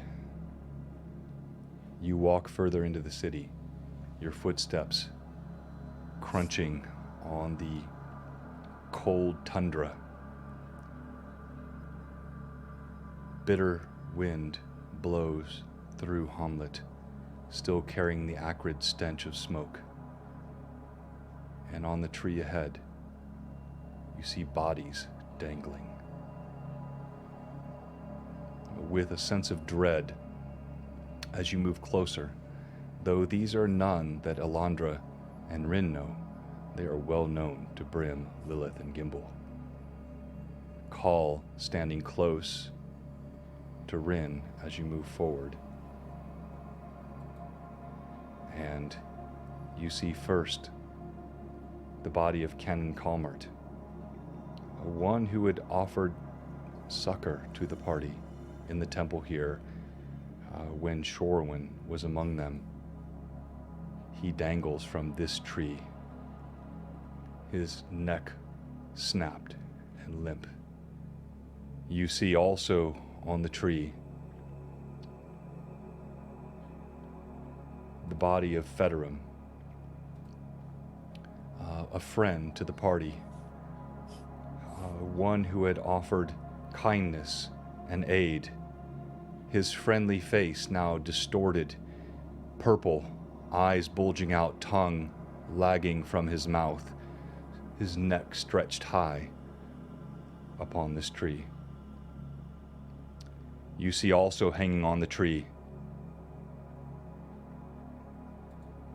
Osler Gundagut, erstwhile purveyor of the Welcome Wench, a friend to the party, one who had often been kind to all of you. He hangs, his body limp. You see Brother Smith, his thick arms now lying flaccid against his sides, scars and wounds and blood. Clearly he battled. You see Byrne, the mage, not hung. No, not him. His entire body racked with wounds, burns, cuts. He's been crucified against this tree. And he lays, his arms splayed out, his innards poured out, partially flayed on the lower half, all of his nether regions severed. He has been utterly humiliated and flayed against this tree. There is naught but smoke and sundering. You see no sign of Drew Ashdaff, but all is burnt in the city of Hamlet, crucified and hung. There is a sheet of paper nailed to the tree.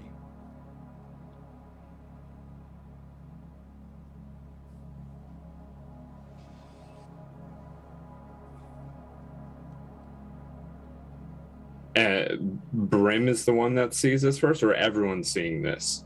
No, you're all together. Everyone sees this. Okay. Now, reactions are different, obviously. As I said, Elandra and Rin have no knowledge of these people, but they still see the atrocity. You, Lilith, and Gimbal know these people. With sight of everybody on the tree, Lilith will run towards the tree, shouting, Brim! Brim! Help me! Of Help me course. take them down. We can't leave them up here. He'll move Help. forward, following her.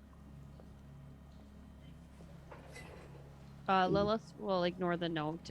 She will just be strictly focused on scaling the tree and trying to get down people as best as she can, as safely as she can.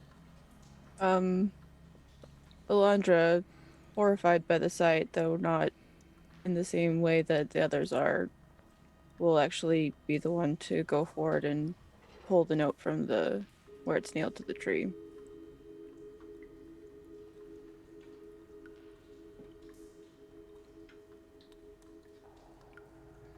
As you each struggle. Muted. You're muted. I knew that. It was for effect. As you each struggle with the bodies on the tree, you pull them off slowly. Brim,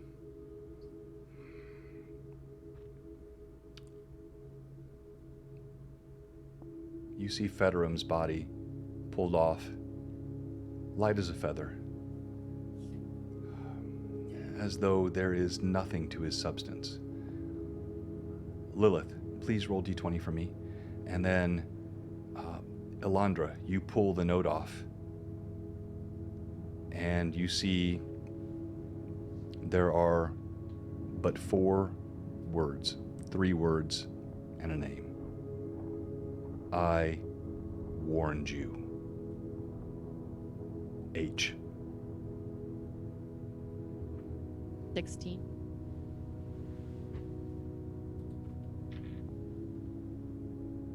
Okay, and when Elandra reads that, she'll just kind of crumple it in her hand.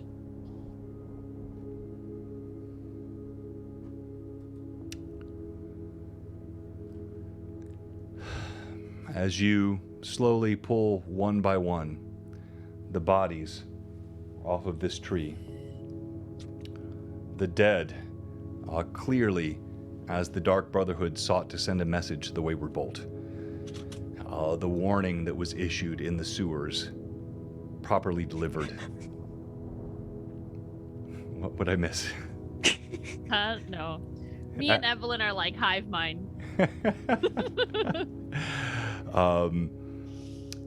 As you do this, Lilith, your eyes cut to the side, and you see beside Fedorim's shop a small flower growing in the soil.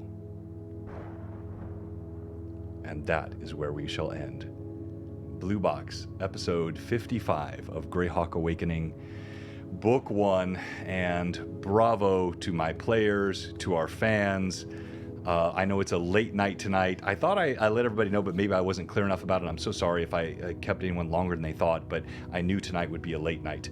And thank you to Rory, Evelyn, Josh, Terry, and Vivi. You guys did a great job tonight. And we've got 2 giveaways to do. We've got Stream MVP. 3 giveaways. 3. That's right, 3. I keep forgetting that. 3 giveaways to do. So stay with us tonight, and let me kill this horrible music, which is great music, dystopian music, and go back to our full live screen. And I can't take too much more of this, guys. It's got to lighten up a little bit. So the next one, it's going to be like I like the carnival idea, maybe Extinction Curse type of thing, like Terry's doing. I need a lighthearted session or 2. This is just getting too. Well, next week's gonna be rough because it's the retrospective. I know, it's going to be rough. So once we start with another group, Exactly. Exactly. All right. So we have 3 giveaways to do. The first of them will be the Ferox Fabrications mini holder. And so we're going to do that just straight up giveaway. And I'll pull that up here on the stream so people can see it. Also, we have to do our stream MVP tonight. And really tough to choose. It was a really tough stream tonight. It is my fault. I know it is, Tim. It's all my fault. Everything's my fault. Who else can be to blame for the game? I mean, that's got to be my fault. But we're going to do the, hang on, pull this up here. Nightbot. Where are you, Nightbot? Stop hiding. Found you. All right. You cannot escape me for long. All right, the Ferox Fabrications giveaway tonight, and I'll pull it up on the monitor here. Everyone can see it. If you have not yet, type exclamation point Darren. Oh, thank you, 888. I appreciate that. Exclamation point Darren in the chat. I'm so freaking worn out. The emotion just kills me tonight. Exclamation point Darren in the chat, please. I'll give you just a few more seconds. Darren. They're all. Hey, Ian got it right. Enoch's got it right. Exactly. Poor Osler. Of all the deaths, Osler and Federum, those were the 2 that really hurt my feelers. Love those guys. All right. The winner of the Ferox giveaway is Dingbat. Congratulations, Dave. You are the winner of the Ferox giveaway. Now, oh, hey, first-time chatter, a cup of tea fling. Welcome. Nice. Do not despair. I'll let you watch how I do this. So we're going to do the next one for the Disney giveaway. Actually, we're going to do that last. We're going to do Tail Spire. That's going to be next. So type exclamation point Tail Spire in the chat, and you will win 5 licenses. So I would really ask, if possible, only people who are DMs or no DMs you would like to give this to, because you're going to win 5 licenses from Tailspire. Our friend Jason Roy and their whole team. This is for people who want to play the game and use the tool that we showed you tonight. If you didn't see it, we used a combination of minis and terrain, and we have several different scenes tonight, but we love Tailspire. And yes, we'll ignore it if you don't want it because you're not DMing. This is really for DMs. So I'm going to ask you to be a little bit cautious with your joining. Not Tailspire, Mikey B, sorry. Tailspire. And then we're going to do our last one, which will be the Mike Disney artwork. As we're letting you all join that, any final thoughts from the players tonight? Things that didn't make sense, questions, comments for our viewers? Nothing that doesn't make sense, but it's really hard being a player who knows all of these NPCs and is really sad about it, but her character doesn't know any of them. It's like, it's sad because it's a bunch of people that were horribly murdered, but like not the same level. So I'm like, okay, when you have to gauge that, like. No, you and Terry both did that exactly right. I mean, that was the difference in this conclusion for the 2 of you versus Gimbal, Josh, and Evelyn, or Vivi rather. So it was very well done. All right, so exclamation point Tailspire, and I'm going to do the giveaway now. Rolling it. The winner is, and if you're not a DM, if you cannot give 5 licenses to your players and actually use the tool, please let me know and I'll do it again. Josh Iculus. Oh, that's awesome. Oh, Josh. Yay. Hey. Okay, so Josh, I know you're a DM. Josh, I know you'll use it, right? Just let me know you want it. Do you want it? Yes or no? Josh? I think he said in chat that he really wanted it. He can definitely use it. All right, so Josh wins that. Now, for the final giveaway, this is going to be the grand prize tonight, my last of the Mike Disney Overgored color prints, signed by Mike Disney himself, the Overgored master. And for this, we will go ahead and go through who should be stream MVP, and each one of you will roll. That's awesome. I love that, Josh. I'm so glad you got that. So let's start off with you. Vivi, why should Lilith be stream MVP? Lilith should be stream MVP. Can you please mute so it's not echoing? It's so weird to hear like your own voice after, and you're just like, blah, blah, blah. Sorry. Lilith should be stream MVP. Just for our RP this session, always sticking to with Brim always, and making sure that he understands that somebody is always with him. Her bond with Brim has grown quite a bit, and if anybody has ever kept track or noticed, ever since she had that ring of color changing, she has only changed into the same skin tone as Brim. Lilith, being as curious as she is, could change into any color, whatever she could just choose, and the choice that she always makes is always to make sure that Brim knows that he's not alone, and that's the main purpose of that ring that she chooses to use for Brim. Her connection with Alondra, trying to be very cautious about her situation because she's kind of stuck in the middle, and just taking things step by step, not overly asking Alondra to trust her wholly, and completely understanding where she's coming from, and making that decision where it's like, I can at least get you here, and that's what I can promise, and I don't expect you to come with us along this entire journey, but at least please trust me into coming with me to find Rin. As always, her taking on her very odd leadership role, one that she's very uncomfortable with, and she is not being honest about poking fun at Brim and apologizing to Brim if, put him in a kind of tough spot, and just trying to keep the group together. The glue that holds the group together as much as possible. And her RP with just finding Hamlet in disarray, and the sadness, and just her cries for help with bringing down her friends that she loves so dearly. No, absolutely well done tonight. Thank you so much, Lilith. You're muted. No, I'm not. Yes. No, I muted myself afterwards. Were you hearing echo the whole time you went just then? No, because so if I did, I must have would be muted, talking unmuted, and muted again. All right, so you are going to be rolling for tonight. Here we go. Drum roll. Caesar! 2000 Caesar, please let us know you're still in the chat. Now, you have not won. You are one of 4 that could win tonight, and we will roll D20s as we always do. And you got to let us know you're still in the chat. And he is a sub, so he gets 2 D20s. And we're waiting to see if Caesar... While we're waiting for Caesar, let's go to Josh. Why should Brim be stream MVP tonight? Please mute. Thank you. Brim should be stream MVP for the little girl. Even though he tried to get her name and never got her name, he just wanted to protect her, and that's all that really mattered to him in this session, was being with Lilith and knowing that he's there with her no matter what. And whether Lilith got it or if the fans got it at all, Brim finally confessing that he loves Lilith, that he's in love with Lilith, and that he'll go wherever she is. That's about it. Yeah, I got it. I'm pretty sure the fans did. I saw your look up. All right. So Josh, you will be rolling for Brilliant. Oh, golly, Tom is on fire. Myamorph is up for you. He's also a sub. Now let's go to Rin. Terry, why should Rin be stream MVP tonight? He stood by a road.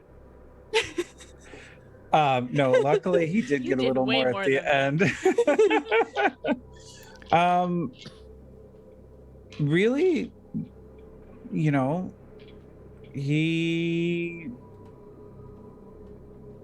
kind of showed a vulnerability about himself. He has been trying his best for so long to help the group and make sure that they stay safe, and he hasn't really talked about in depthly the tragedies that occurred to him while he was on the ship. And finding the group shortly after that allowed him to kind of forget about that. And so, you know, with his connection with Alondra, especially with everything that has happened since then, his inability to protect so many people, he was able to show what it means to have that single connection to his previous homes, and to be able to use that as kind of a focusing ability to stay stable, ability to continue doing what he's doing. And you know, you saw the softening of him in that moment, which was so important to him, to let go of some of the anger that he's been holding ever since the incident with the portal. Yeah, I think it was well done, Terry. Absolutely perfectly played. And I loved the interplay, the rejoicing of the reunion for Alondra and Rin, the symbol of Pelor thrust back into your hands. I thought that was just epically well done. Now, before Evelyn tells us why Alondra should be Stream MVP, I want to let you all know Stream MVP tonight gets 5,000 experience points as a summary for the campaign, Session 1, and you will see these players again. So while it is an end, it is not the end. It is also a beginning. So next week we'll have our retrospective on Tuesday night, and then in either the third week or the 2 weeks after that or 3 weeks after that, we'll have the kickoff, depending on my work schedule, we'll have the kickoff of Greyhawk Awakening Book 2 with all new PCs, all new artwork, all new, but same players. All new players. And unfortunately, the same DM as well. You have to live with me, but it's going to all be back. And Alondra, why should you be Stream MVP? Alondra should be Stream MVP because the RP in the tavern first, specifically actively, intentionally ignoring Brim, and especially calling him out when he responded to her when she was not directing her phrasing or what she was saying to him, and being disinterested.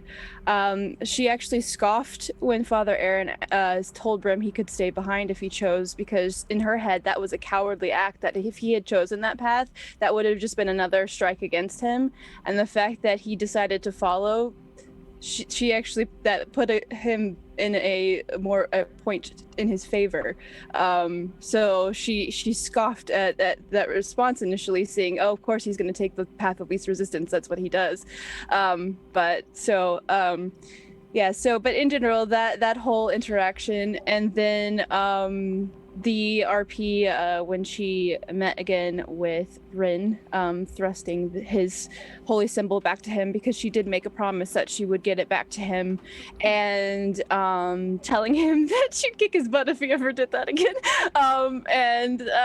because she was very worried about him. And even though she tried to be strong and powerful and hang in there, she was really concerned. And but she also paid very close attention to what Father Aaron had said about the greater danger, and, you know, both reminding Rin that Pelor is constantly faithfully going to be there because that's what he does, and that they have a very hard road ahead and they have to be there in it together. I think that would be why Alondra deserves Stream MVP. Yeah, bravo. All right.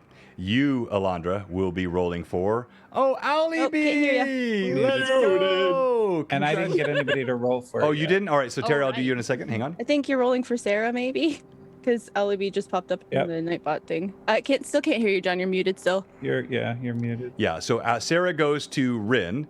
Terry, you've got Alibi.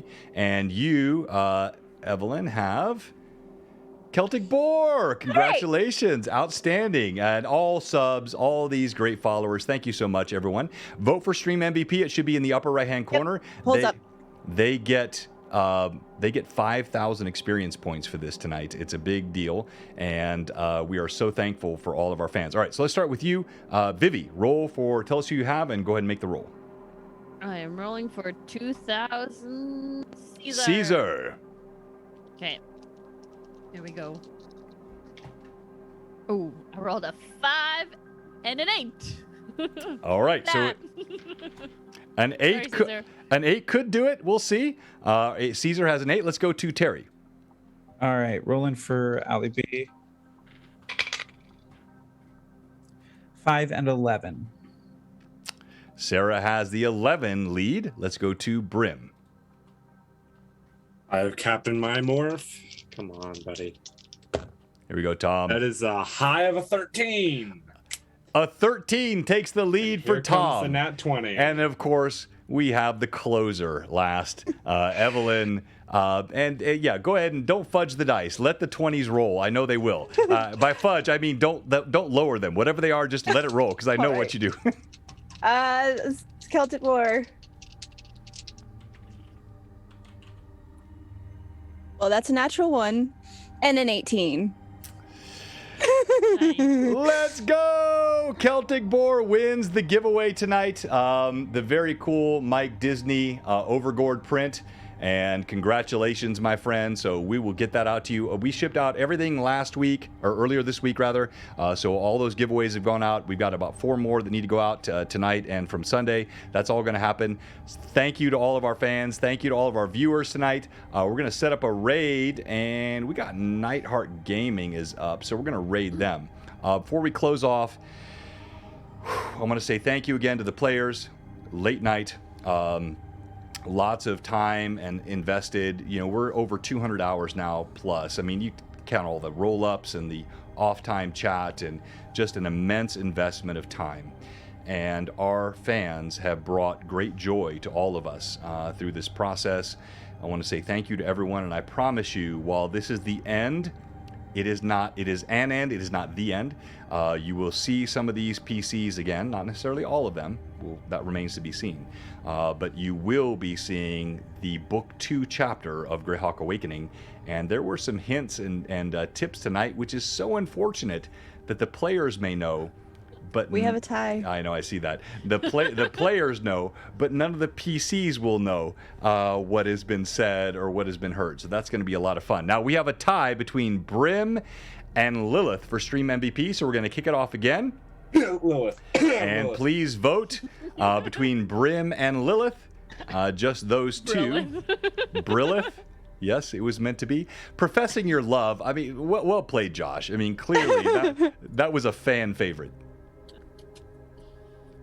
He was planning on saying it at the end of the fight, but She pieced out. To be Okay, fair, you pull told us me back to up. leave. To be fair, you told me to leave. yeah, well, he actually, so I said that he like reached out towards you as you left and just pulled his hand back, and he was going to tell you that moment, but he just like, his heart was so conflicted. Brimming with emotion. Stop it. He was. Gosh dang it. Oh. So I am being implored by the fans to give it to both, but I'm being implored by the Just know he fans. tracks all that stuff. Yeah, I'm being implored by the fans to give it to both, but I'm not going to do that because I'm a mean DM. I want the fans to choose betwixt the two. Split the lovers. I'm just saying that Lilith is the new leader, so Yeah, all she right. might need it. I love the self-deprecation there. Well played, Josh. That's sure to get you more votes. You're very clever. Oh, the only thing I would like to say is I am extremely disappointed that there was no opportunity for Death Llama to happen. Yep. No right opportunity for Death Llama to happen before Book 1 closed. But so guess what is happening first session when Book 1 opens up again is Death Llama. Exactly. Exactly. All right, so we're gonna raid our friends at Just Nightheart because Death Gaming. Llama needs to happen. That's the reason. I mean, Death Llama will be possible if you change into a llama to pull the cart of the bodies. So it's the Death Llama. Oh, Too soon. You're dead. I'm not dead That's my yet. coping mechanism, okay? Bring out your Way dead. too soon. Bring out your dead. Bring out way too soon. All right, so it's 17-14. Lilith with a 3-vote lead. 18-14. Lilith pulling ahead of Brim. And we're going to raid Nightheart Gaming here. Let me go ahead and kick that raid off so it's ready to go. I want to say thank you to the fans. I'm utterly exhausted, emotionally spent. I don't even know what I'm saying right now. I feel like I'm having an out-of-body experience, but I'm so thankful to the players. And I hope you all enjoyed the stream tonight. Even though there were some audio problems that we worked through on our side, it hopefully worked out well for the fans, seeing and hearing everything. The role play was fantastic. I think the story really came to a head, and the vote is almost done. 10, 9, 8, 7, Why are you doing such an ominous tone? 5. He's the DM. It's what he's supposed to do. Yeah, what I was saying. 10, Because 9, it's 8, actually 7, whoever 6, 5, wins 4. this dies. And I think, Brim making a little comeback here. It's almost done. And Lilith is Stream MBT. Bravo. Well done. And now we're going to raid Nightheart Gaming. Thank you, everyone. Tune in tomorrow night for Lore Masters Arcanum. But then next week, it's our retrospective. We're going to recap all the great things, not all, some of the great things that have happened in this campaign and prep for our next campaign, which is Greyhawk Awakening Book 2 in 2 to 3 weeks. And we'll let you know. Stay on our Discord if you're not already in there. You should be. And I have failed to ask the question tonight, but I must ask it. If you're watching and you haven't followed, or if you're a follower and you haven't subbed, or if you're a sub and your sub is expired, and we just raided, so it's too late. What are you doing? What are you doing? We didn't even get You're to say it on our raiding. last Exactly. time. It did the auto raid. All right. I'm going to kill the stream. Thank you so Too much, late. everyone. And